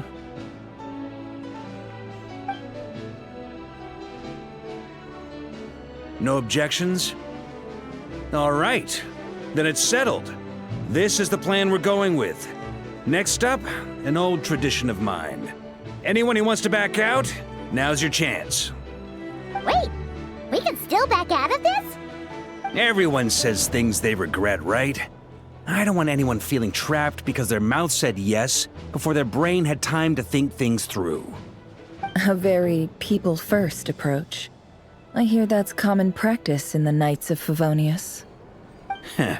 Who'd you hear it from? D-Luke? Shh. We don't use people's real names at work. This contact will be known only as Owl, please and thank you. This plan can only work if everyone does their part. Flint's and I will absolutely support it.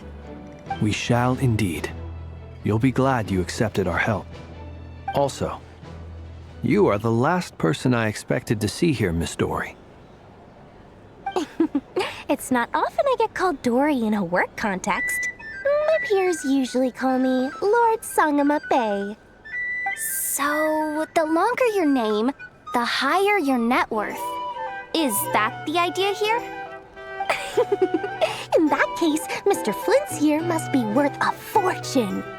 That's right, I know your full name. It's... The walls are thin here. I'd appreciate you keeping that a secret. Okay, fine. I'm actually only here as a favor for someone else. Do you have any idea how much it would cost to hire me otherwise? Oh!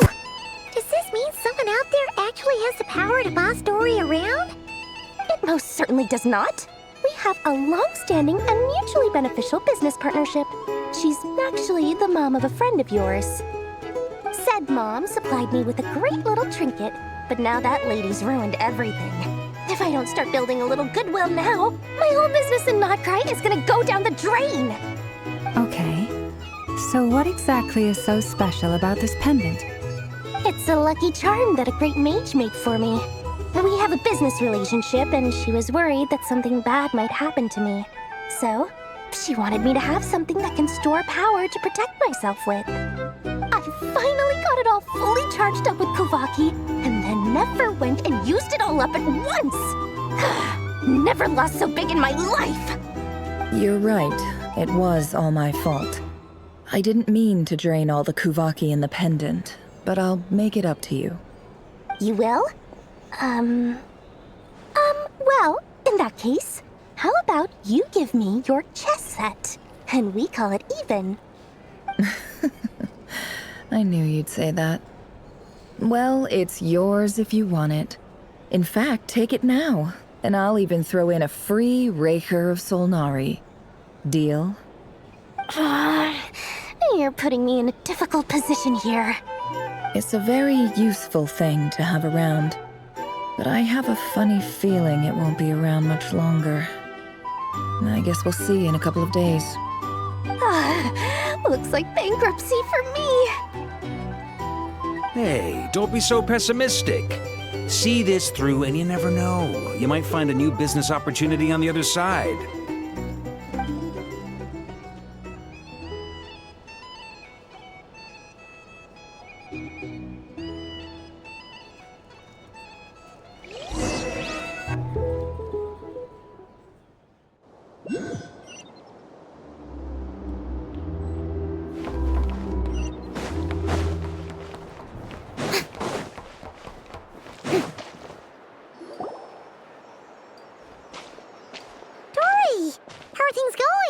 Feeling ready? Oh, I was born ready. We only have 2 days. You think Lord Sangama Bay would let an opportunity like this slip by? Don't forget, when something's in high demand, the people with the goods on hand get to charge the highest price of all, even higher than the sellers taking advance orders. Ta-da! See? It's right here. Oh, it's so pretty. Did you make it?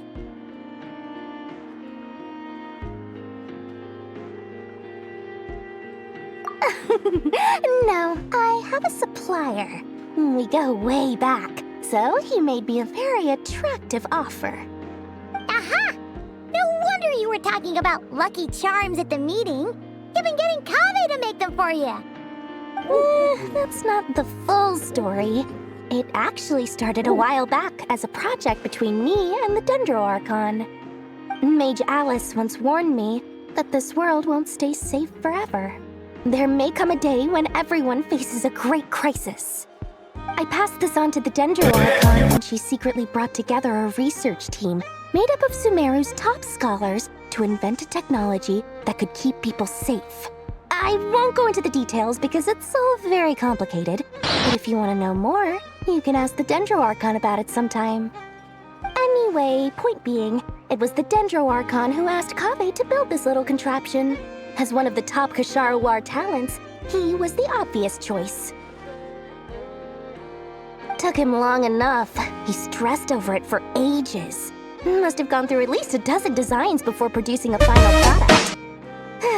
But that's Kaveh for you.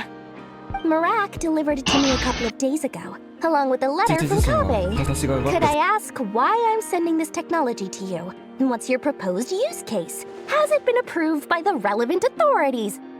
So nosy. My fault for sending him the research permit to begin with. Surely Nahida must have told him you were involved in this project. He was probably just nervous because you're always so secretive about your business. Could be. Anyway, I just replied, let's hope there never has to be a use case, because it would involve grave danger. Fair enough. But it sounds like he was just being cautious. He probably felt responsible as the one who made it. Or maybe he was asking as a favor for his housemate. He's done that before. Not sure why, though. His housemate doesn't seem to really care that much about this kind of stuff. Either way, all's well that ends well. I'm just glad to finally have my hands on the product.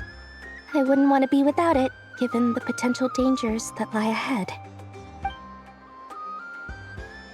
Huh? What does that look mean? Paimon's just super surprised.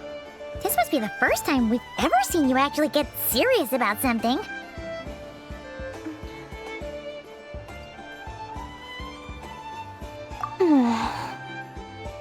Well, a long time ago, I made a promise to myself. I promised that I was gonna live every day of my life with a big beaming smile. Obviously, Mora plays a big part in that. But there are always gonna be times in life when you have to give something back.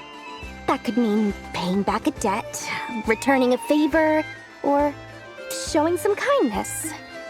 Alice has been a huge help to me over the years. She was the first investor I ever had. And I want my investors to know that Lord Sangamabe is the best in the business. And more than that, no one knows what the future will bring.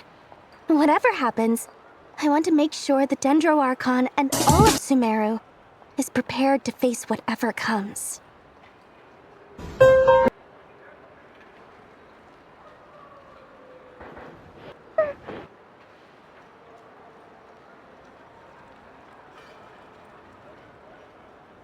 Oh, that? I was just making sure Nefer and I are square. Don't be thinking it was some sort of benevolent act. I'm no saint, so don't treat me like something I'm not. My priority is doing the business that I want to do. So, it's me, but it usually does. That's the Lord Sangamabe business model. All right, if you say so. I do say so, and that's the whole point. I'm a businesswoman. Don't go trying to figure out what kind of person I am. You'll exhaust yourself. Much easier for everyone involved if you just take my word for it. Oh, and could you two help me get this stuff where it needs to be? Thanks so much. You're my favorite assistants.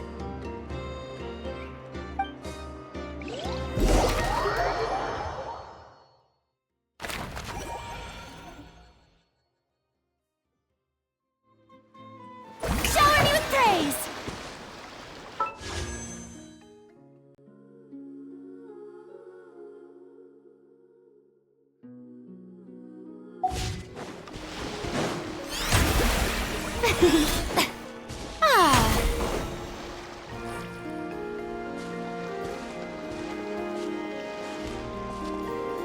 Traveler, Paimon, it's good to see you.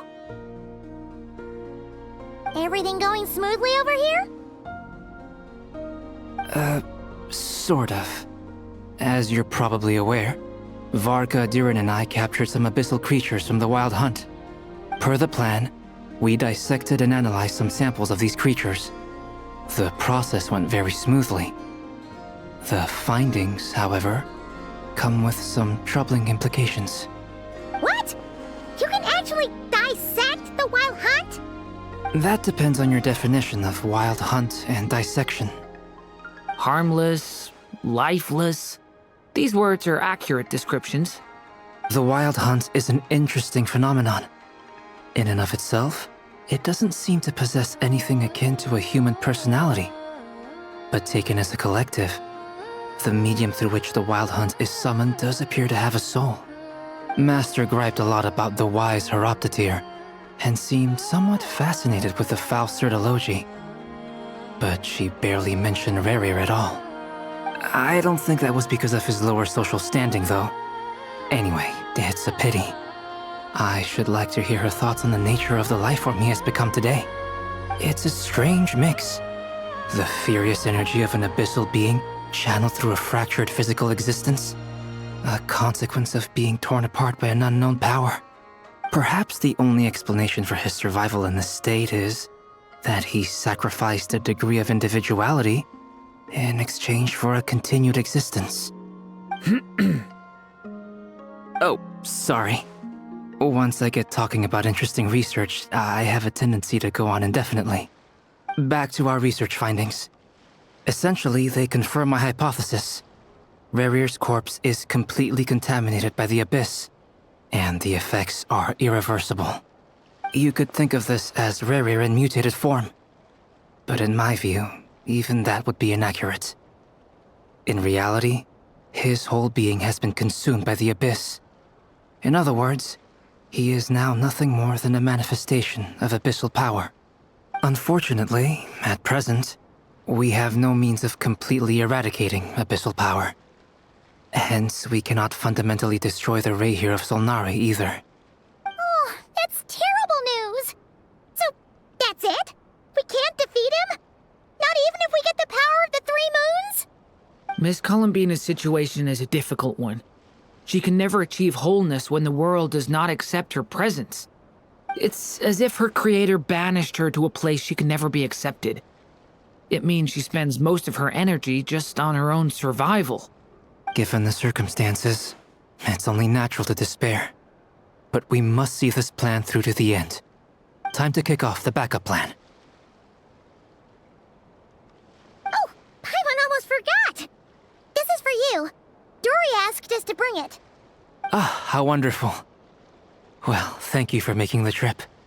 Durin and I will be heading off shortly. I'm sorry I won't be there to protect you in person this time.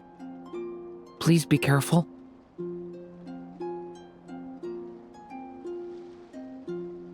All right then. Stay safe.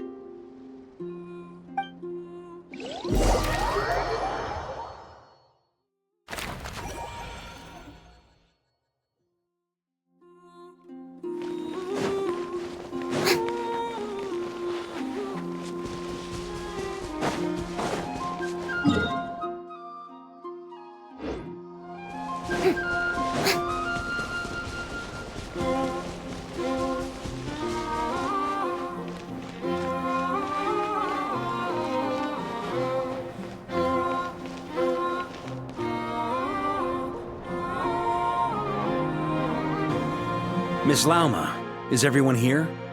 Yes. The fate of my flock is in your hands, Grandmaster Varka. Please keep them safe. My lady, what are you saying? Within the next 24 hours, we will face the biggest crisis the world has ever seen.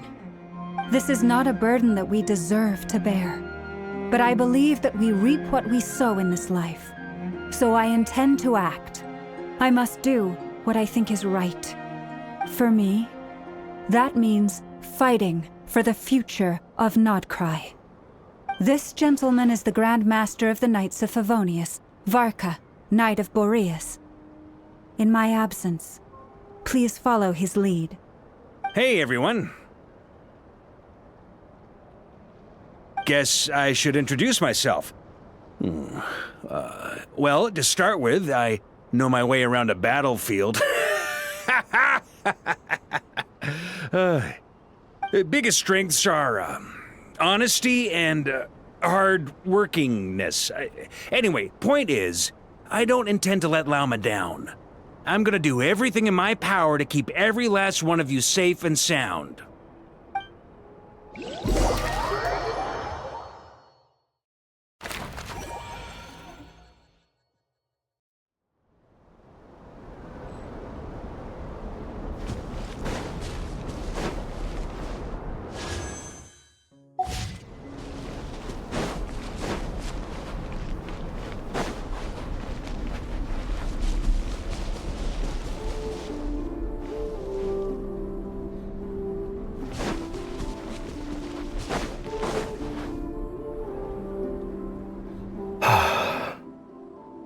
Something on your mind?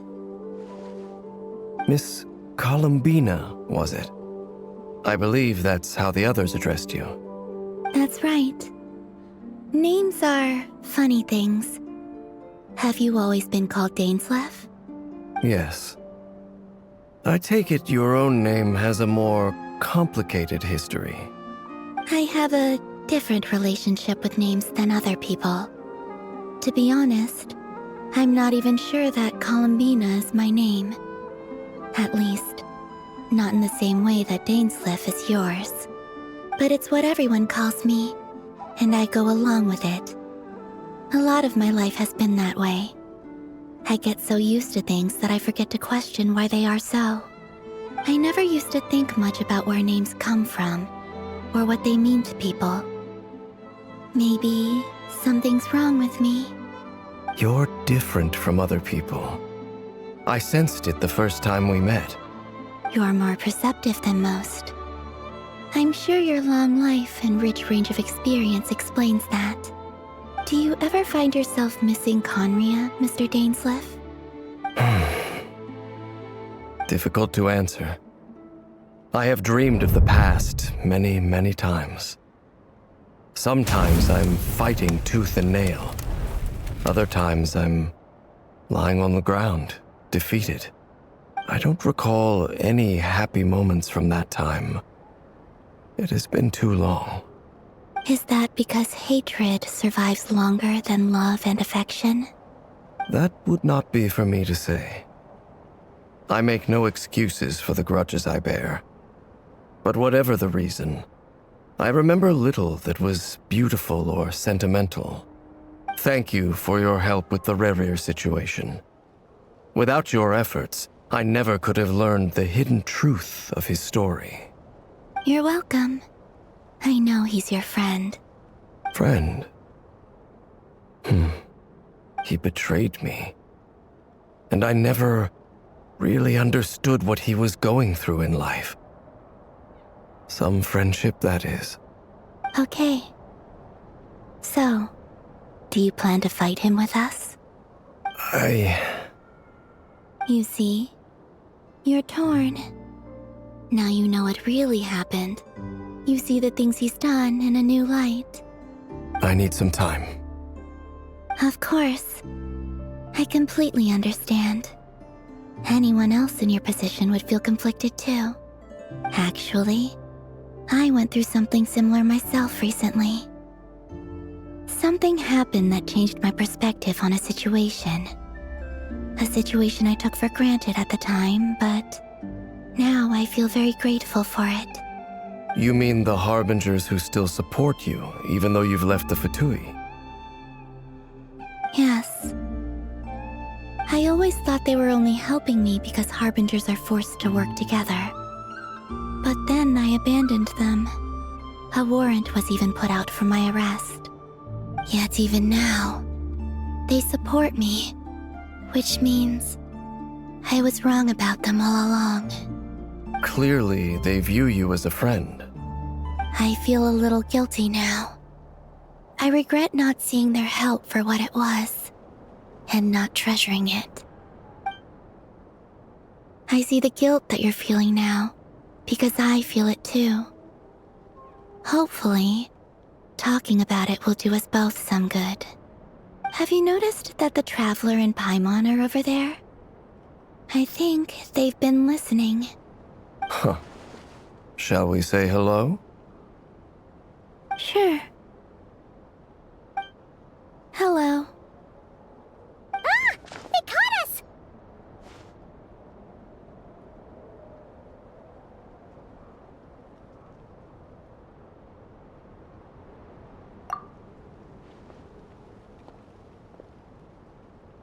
I apologize for making you worry. No doubt you wish to know where I stand on the plan to take down the Recher of Solnari. I'm afraid I need a little time, but I will seriously consider joining you. You will? Oh, thank you so much! Everyone will be so grateful to hear that! They needn't be. This was something that I was going to have to face up to eventually. That doesn't matter to them. They're grateful to you regardless. You can't control their gratitude, so just accept it. And then, have a think about whether you're willing to join us.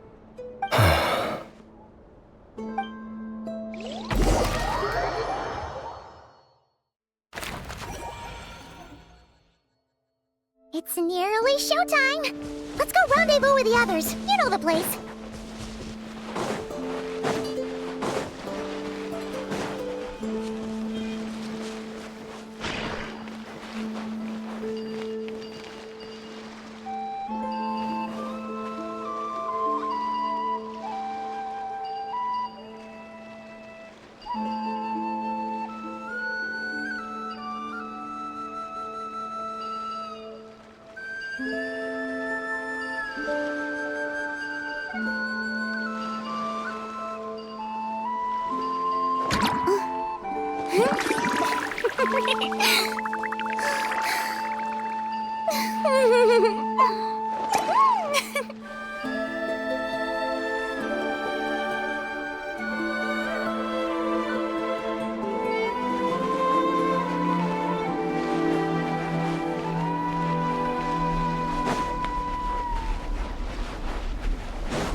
Ah, you're earlier than I expected. Hey, Flint's! Been waiting here long?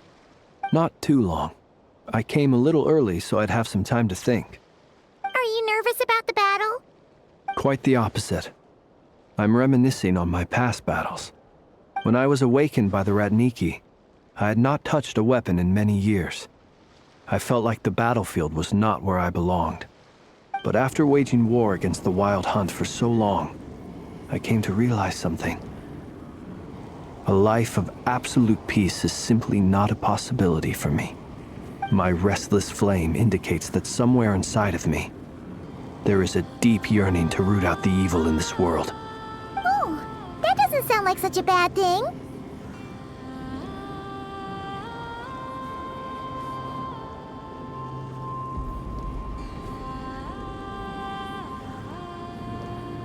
Well, in the past, when I was a Fae whose primary concern was hibernation, it was hardly ideal.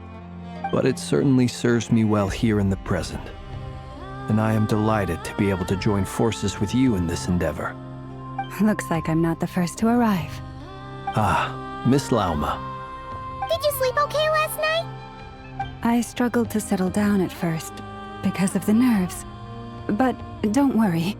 I got enough sleep in the end. I'll be just fine.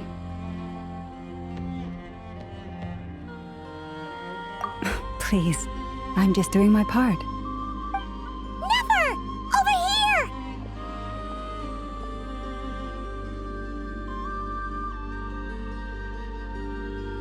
Ino asked me to relay a message.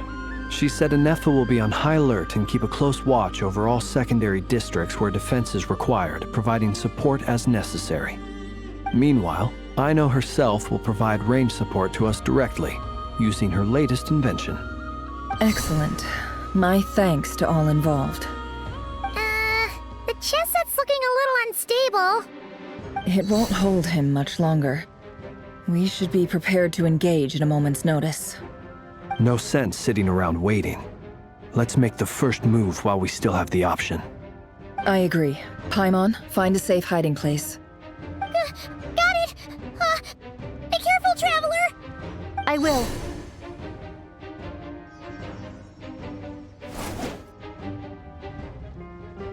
Everyone, take your positions as soon as the battle starts.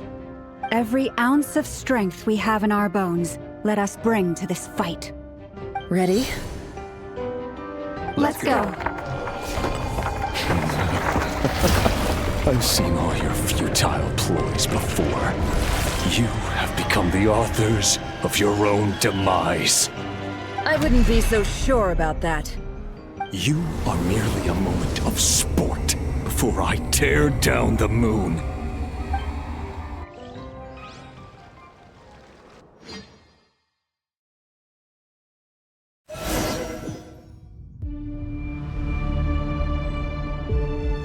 Stay on your toes.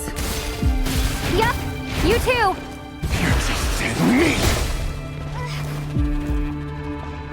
Moonlight betrays you.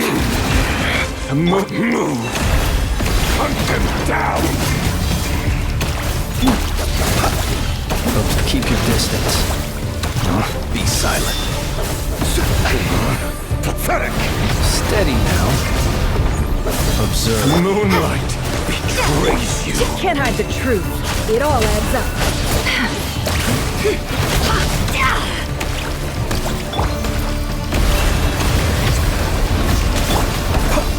Be silent. The moonlight For the everlasting forest. A grave transgress. Seek within.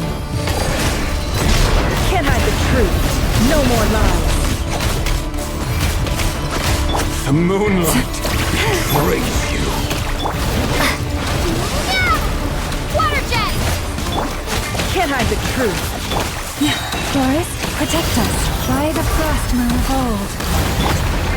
Close your eyes. Be silent. Do you fear the dark?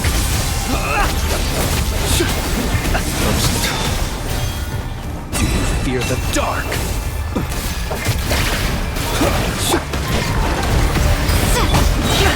The mystery unravels.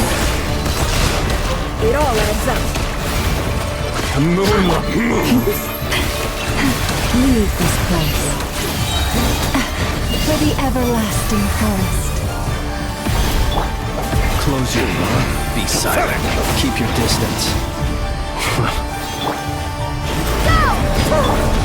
It began with the moon, and so shall it end. The moon will protect you.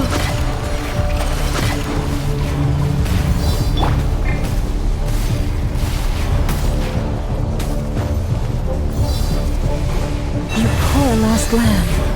Here.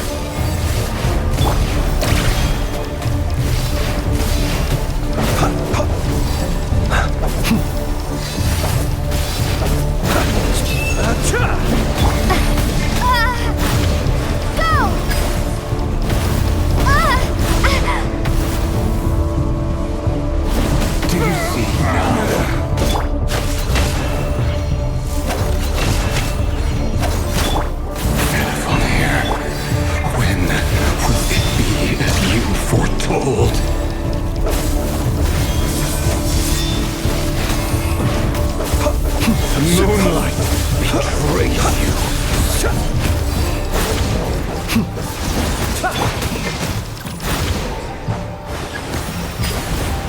Spirit is not welcome here.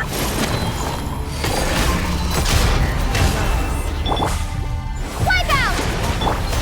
With one heart, we pray. Be silent. Close your eyes.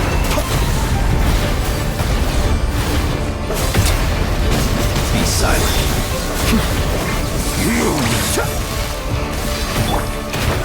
Water jet! Can't hide the truth. Pathetic! It all adds up. Forest, protect us. You to hunt them down! The moonlight Observe. raise you to dust. By the frostmen of old, leave this place. The deception ends here. No more lies. Steady now. Close your eyes. Be silent. To dust. Pathetic!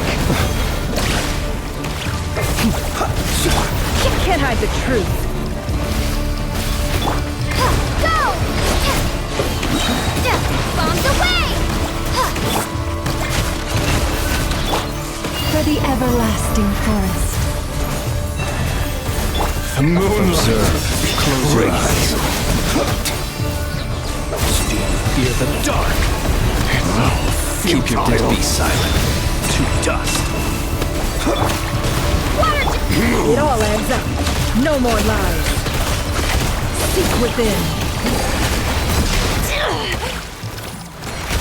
The moonlight betrays you. It all adds up. Your game of heroics is over. The moonlight first betrays you.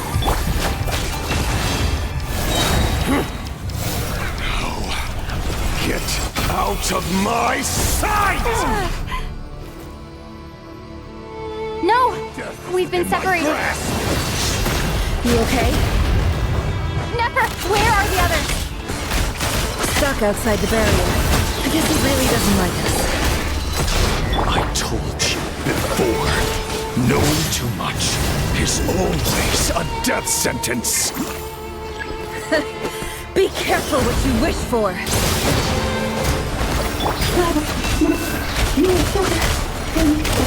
Lauma! Can you hear me? Hold on, silence. But at least we know they're still there. I need to focus. How much power will it take? Remember my most important task. Just standing. If I can solve it long enough, the moment will come.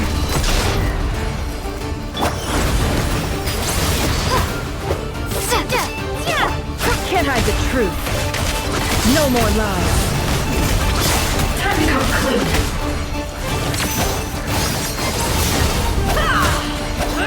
Those things are made of. The mist.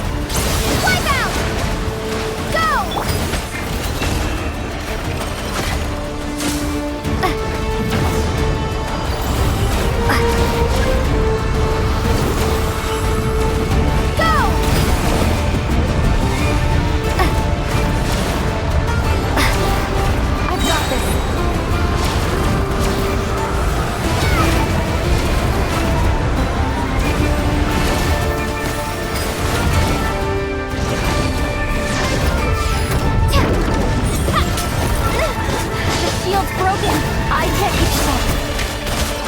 Push your luck.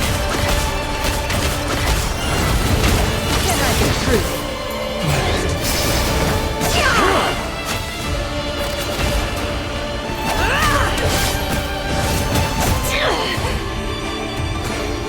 No more. Bombs away! Seek within.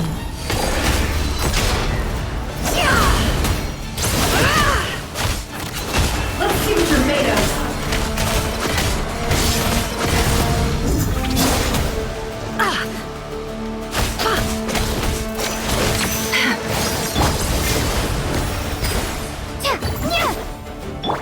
The deception ends here. Can't hide the truth. Time to come clean. Time to come clean. Nowhere to run, nowhere to hide.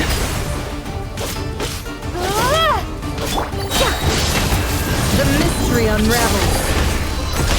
It all adds up.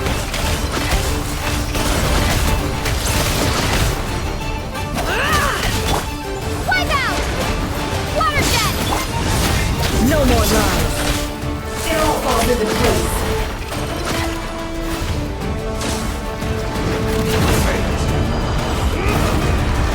It all falls into place.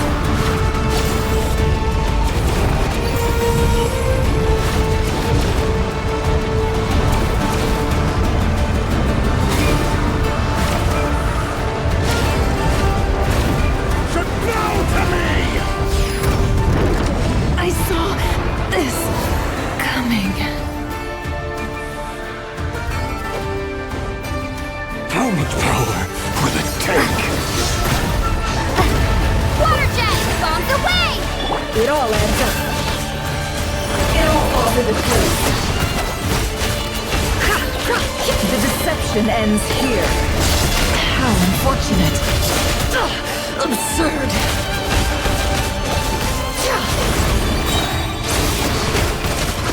Let's use the mega. Go!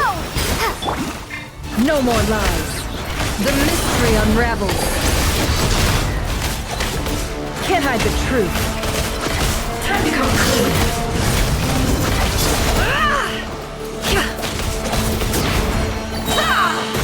No more lies. Seek within.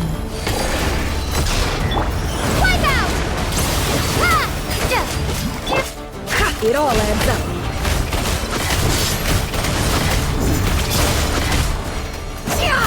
No more lies.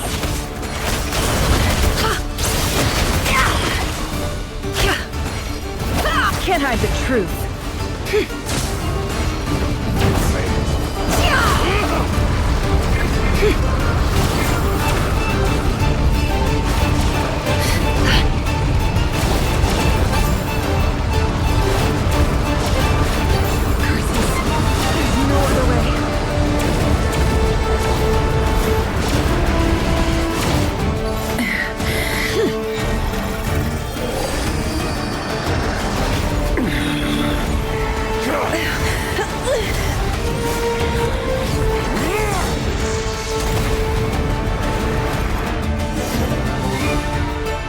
The only way to defeat Rarer is to borrow his own power.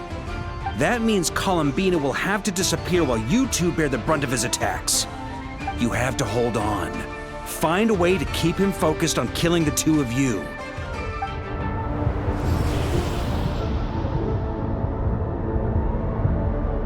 Never! Your eyes are bleeding. Soon you will be powerless to resist. And then, I will reduce you to dust. But that dust will plague your memories. Come on, keep holding on. Any other tricks up your sleeve? Let's see them. As entertaining as they are, you've backed yourself into a corner. You don't fool me. I see your fear clear as day. I have to stoke his rage, make him unleash everything. You fear what you could never defeat. You fear the thought of never being able to save your beloved. You cannot win the fight against fate, Rarir. Is that what you think? Well, now it's your turn to feel afraid!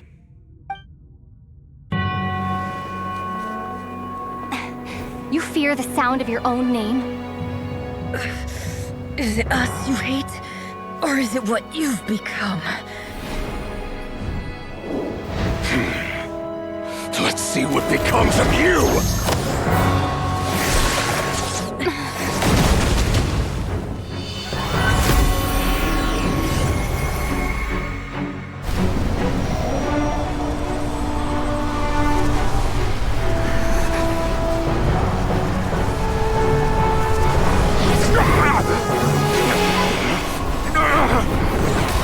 What's happening? That power. I've seen it before.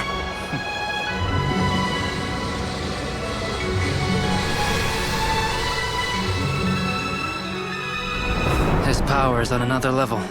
We'll need to use an alchemical array to convert his power into a usable form. Then quickly channel it into Columbina, rendering her powerful enough to compete with him. I'll join you. I can help. If I release enough abyssal energy into a confined space, it'll create a potential difference, allowing us to extract a huge amount of elemental energy. Next, I'll synchronize with everyone's minds using Pyro, then give you temporary access to their abilities and fields of view. But it won't last long. Can you see? Well enough. So, we have a student of Gold Rhine-Daughter in our midst! How about that?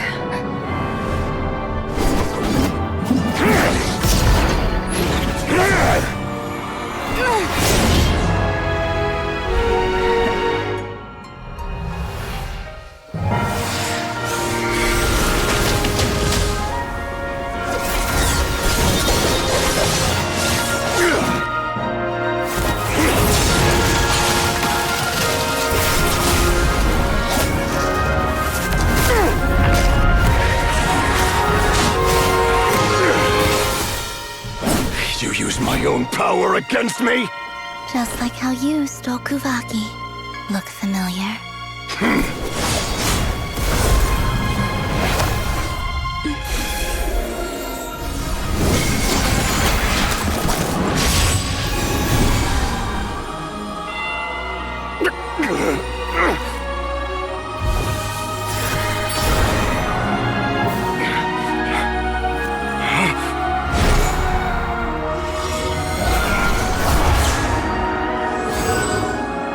Don't you realize? You don't have the power to hold that gate open! I don't, but someone else does.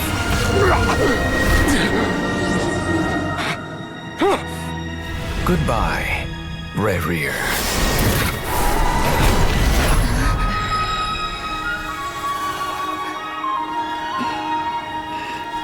We won.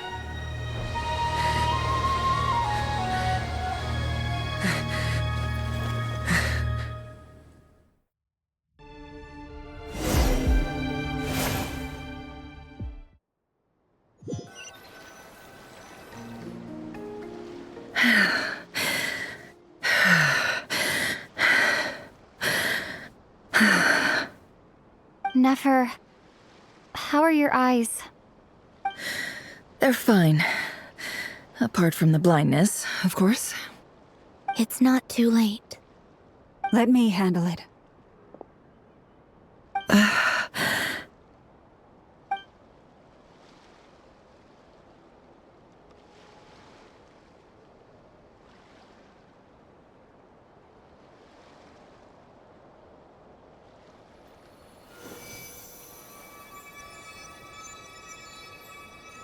Miss Nefer, it's not like you to lose your composure. That was the most reckless thing I've ever seen you do. Reckless how? The situation was critical. Our lives were at stake. We had to do something. Even so. Okay. I guess you're right. Under the circumstances, it was a wise decision.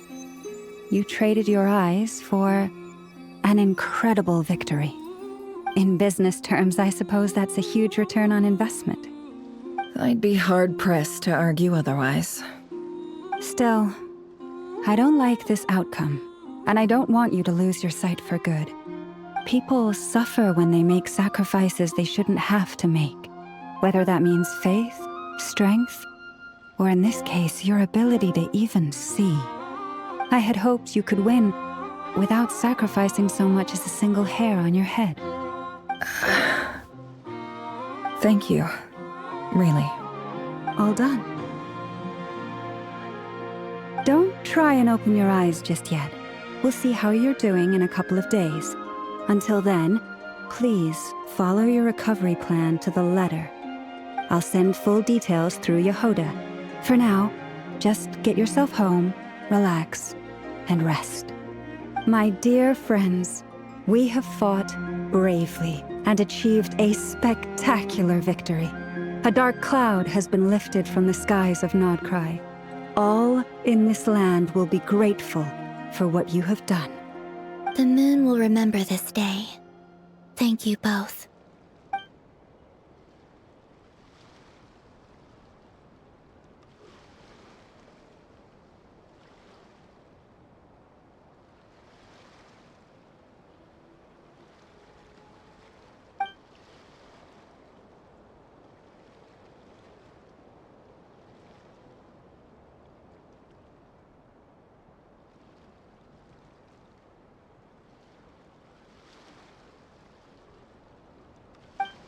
There's something I want to let you know. What is it? When Durin connected everyone's minds so I could access their powers, I also felt everything they felt. And since Nefer's eyes were injured, my eyes are hurting now too.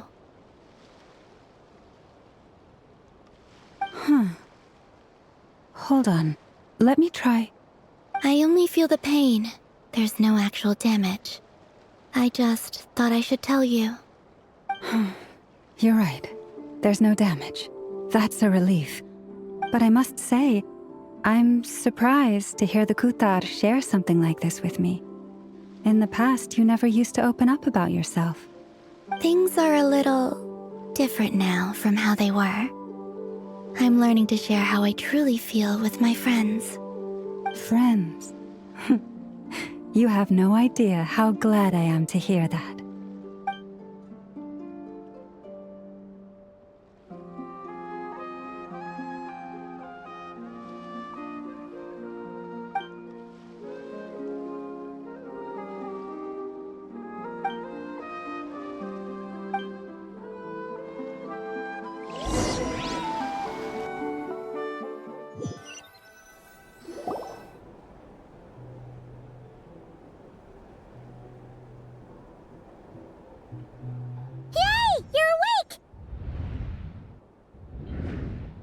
How are you feeling? Any aches and pains? Did you sleep well? I'm doing all right, Paimon. No need to worry about me. Phew! Well, that's good. Paimon's been sitting on the edge of the bed worrying about you for ages. You slept a whole day and night. Poor Paimon had to eat all by her lonesome.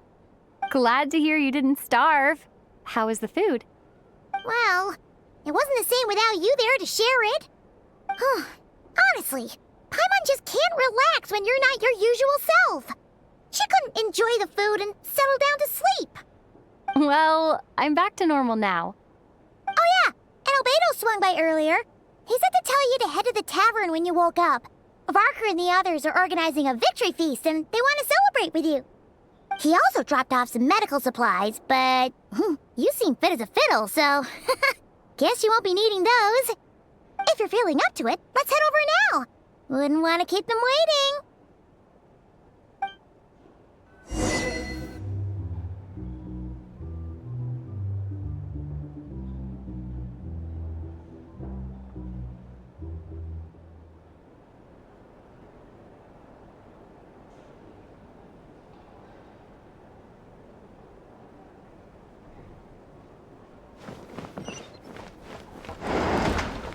It's so noisy here.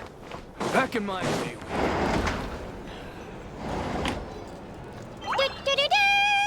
We're here! Oh, Traveler and Paimon! Perfect timing! We were literally just saying how there's no way we're holding this victory feast without you any longer, and we would have postponed it till tomorrow. How are you feeling today? Much better, thanks. Don't worry about me. Relieved to hear it. If that changes, just let me know. Happy to check you over at any time. Yep, we're here for you. Anything you need, just let us know. Oh wait, where's Nefer? How are her eyes doing? Nefer's right over there. I'm sure she'd love to catch up with you.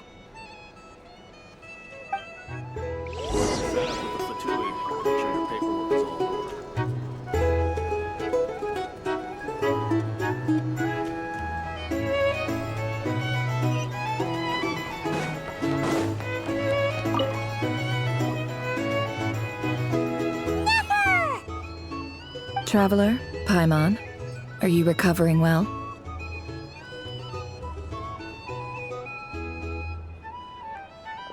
Turns out that moon chanter has some real talent after all. My eyes were mostly recovered after just a couple days' rest. I can actually open them again now. Yeah, but you gotta be careful. Lauma says not to strain your eyes while they're still healing. Yes, thank you. I'm well aware.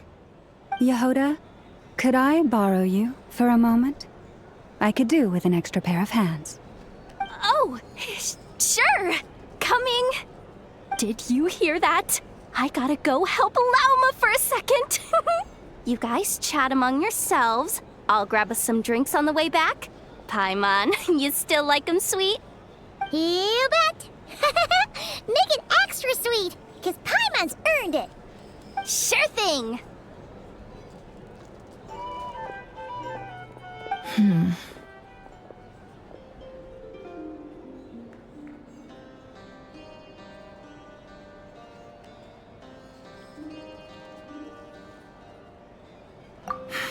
The Raker of Solnari. Kind of a snake, don't you think?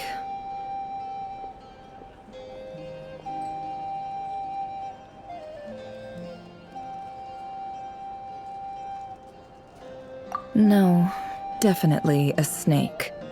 A poisonous one who spewed his venomous hatred everywhere. Anyone who seeks revenge out of hatred for other people has become a snake. That's something my dad used to say.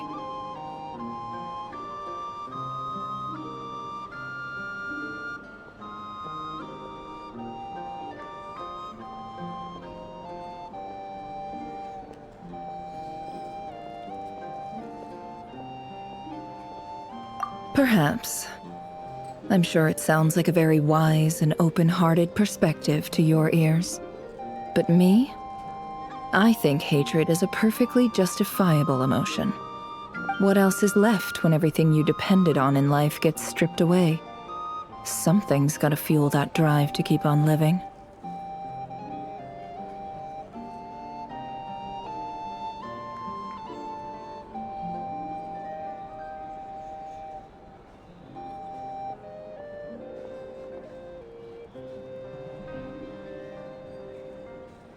If you're worried about me, you can nip that in the bud. I'm not someone who gets stuck in the past. It's just... I suddenly feel like I was wrong to call my father a liar. He was just a fool. That's why the Academia turned their back on him, and why the other tribes ganged up on him. Oh, Father. How much better things could have been if you were a skilled liar. Look at the Ibis King. Thoth is a fiendishly cunning liar. And yet, strangely, he feels more like a father to me than my real dad ever was. He's never brought it up, but I'd bet he feels the same way. Why else would he give me the power to perceive the truth, while at the same time training me in the art of deception?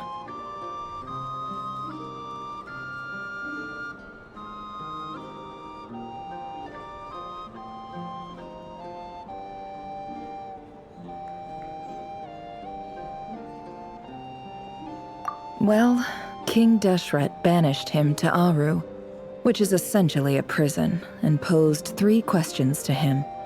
He promised that he'd have his freedom if he could find the answers. His response was to take on a physical form and approach me, hoping that I could become his envoy and search for one of the answers on his behalf. Did he really think I'd fall for that? He's stuck there. He can't make me return what he gave to me.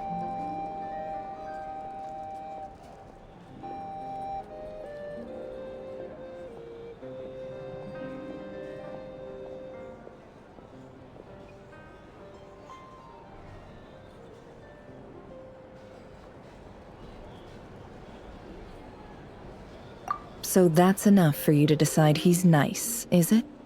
He's a prisoner, and he was scared. So he decided to perform some good deeds to win people's approval. He lives in fear because he's a deceiver.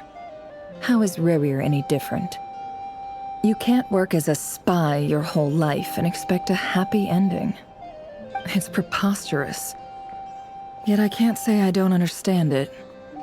Liars live in the darkness of their own making, but it's still human nature to want to go on living. They say that a liar's soul is the most worthless thing in the world. What do you think?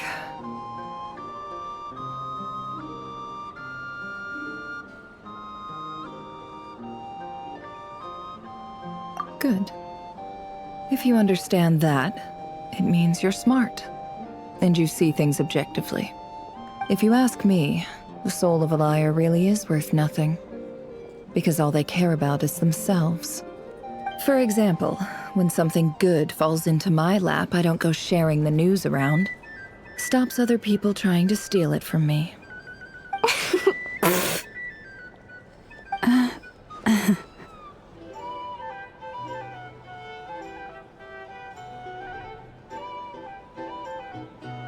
So be it. They have sharp ears. I can't keep anything from them.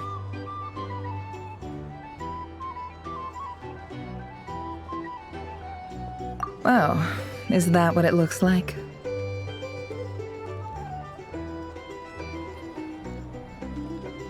Well, you all know my past now, and I can't simply eliminate everyone who knows too much.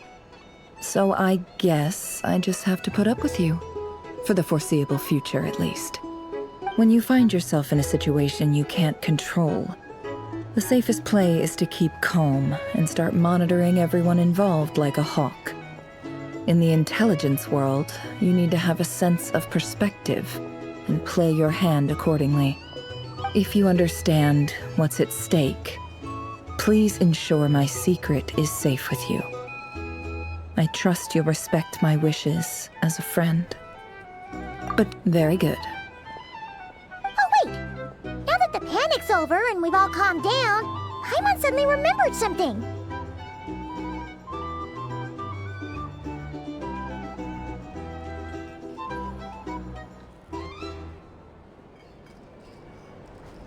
After all that build-up, our mystery ally never showed up even once!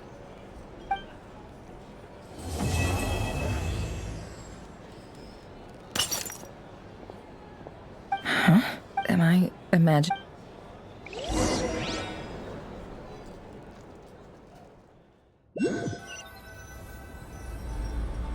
So, that close colleague who stayed behind with you?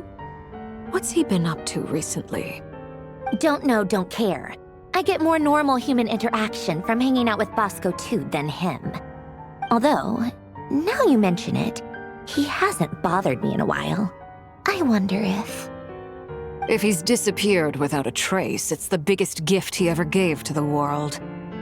But I somehow doubt that's what's going on. He won't lie low forever. So we'd better stay on guard.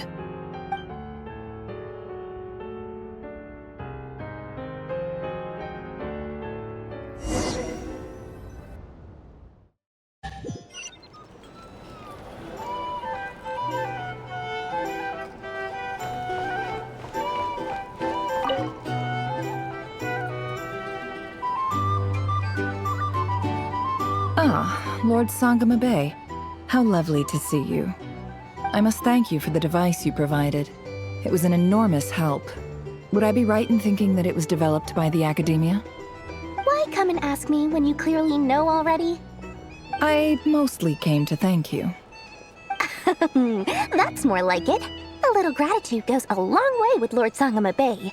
Play your cards right, and you might even stand a chance of becoming my long-term supplier. The chance to work with such a kind and charitable investor as yourself would be a great honor for the Curatorium.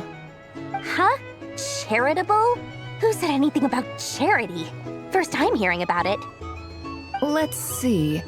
The first plot of land you purchased in Nodcry, your desert interests, and... Stop! What do you think you're doing? Exposing my investment history! It's nothing to hide from. They're all perfectly legitimate investments. And some of the land you purchased was with the intent of building a sanctuary? Yes, I heard about that too. How did you... You're a curious case, Lord Sangamabe. You don't like people finding out about your good deeds, do you? But I'm afraid no matter how hard you try to keep things under wraps, where there's a will, there's a way. You did it for Sumeru, didn't you? It was empty land that was gonna go to waste otherwise. I figured if I built something there, it might at least get some use in an emergency. Disasters are capricious things. They strike without any warning. I've lost family to a disaster before, and I don't want to lose any friends or business partners if I can help it. My elder sister used to dream of finding a sanctuary. Somewhere with plenty of food, water, and medicine. Where everyone could live happy lives. It was something I looked into, but after discussing things with the Dendro Archon, I decided on a more effective strategy. The tech people handled the tech, and Moneybags provided the Mora. It just made the most sense. It's a pity that so few people know the truth about you. Everyone says that you view everything in terms of Mora, and all you care about is growing your own wealth. So, what's the problem with that? Everyone wants to be rich. It's human nature. So yes, I love Mora, and it's nothing to be ashamed of. But surely you have dreams of your own beyond just making Mora. You don't get it, do you? My dream is to invest in other people's dreams. And, make a nice little slice for myself along the way. Just thinking about it makes me happy. That sweet, sweet sound of Mora. Thank you. For the device? And the pendant. Oh, that. I was just returning a favor. Don't worry about it. Seems like we've both been away from home for a very long time. Yeah. So long that I barely remember what my family even looked like. That would be your mother, father, and sister? Yeah, though it's been years since my sister passed away. It's not like I want to forget them, obviously, but memory can be even more ruthless than the most calculating business person. Beyond a certain point, if something isn't helping you, it just gets rid of it. My sister can't help me now. Slowly but surely, her face is fading from my mind's eye. It's become a vague impression. Not everything will fade. When loved ones pass away, the beautiful memories are the ones that last the longest. Yeah, that's true. If you ask me, that's the one silver lining in all of it. Well, that, plus, I'm sure that life is much better now than it was back then. Oh, absolutely. I have tons of Mora, a big beautiful house, business is booming, and I'm as happy as can be. You've got a lot going for you too. Boss of the Curatorium of Secrets? I'm sure there's plenty of Mora to be made in that line of work. I appreciate the vote of confidence.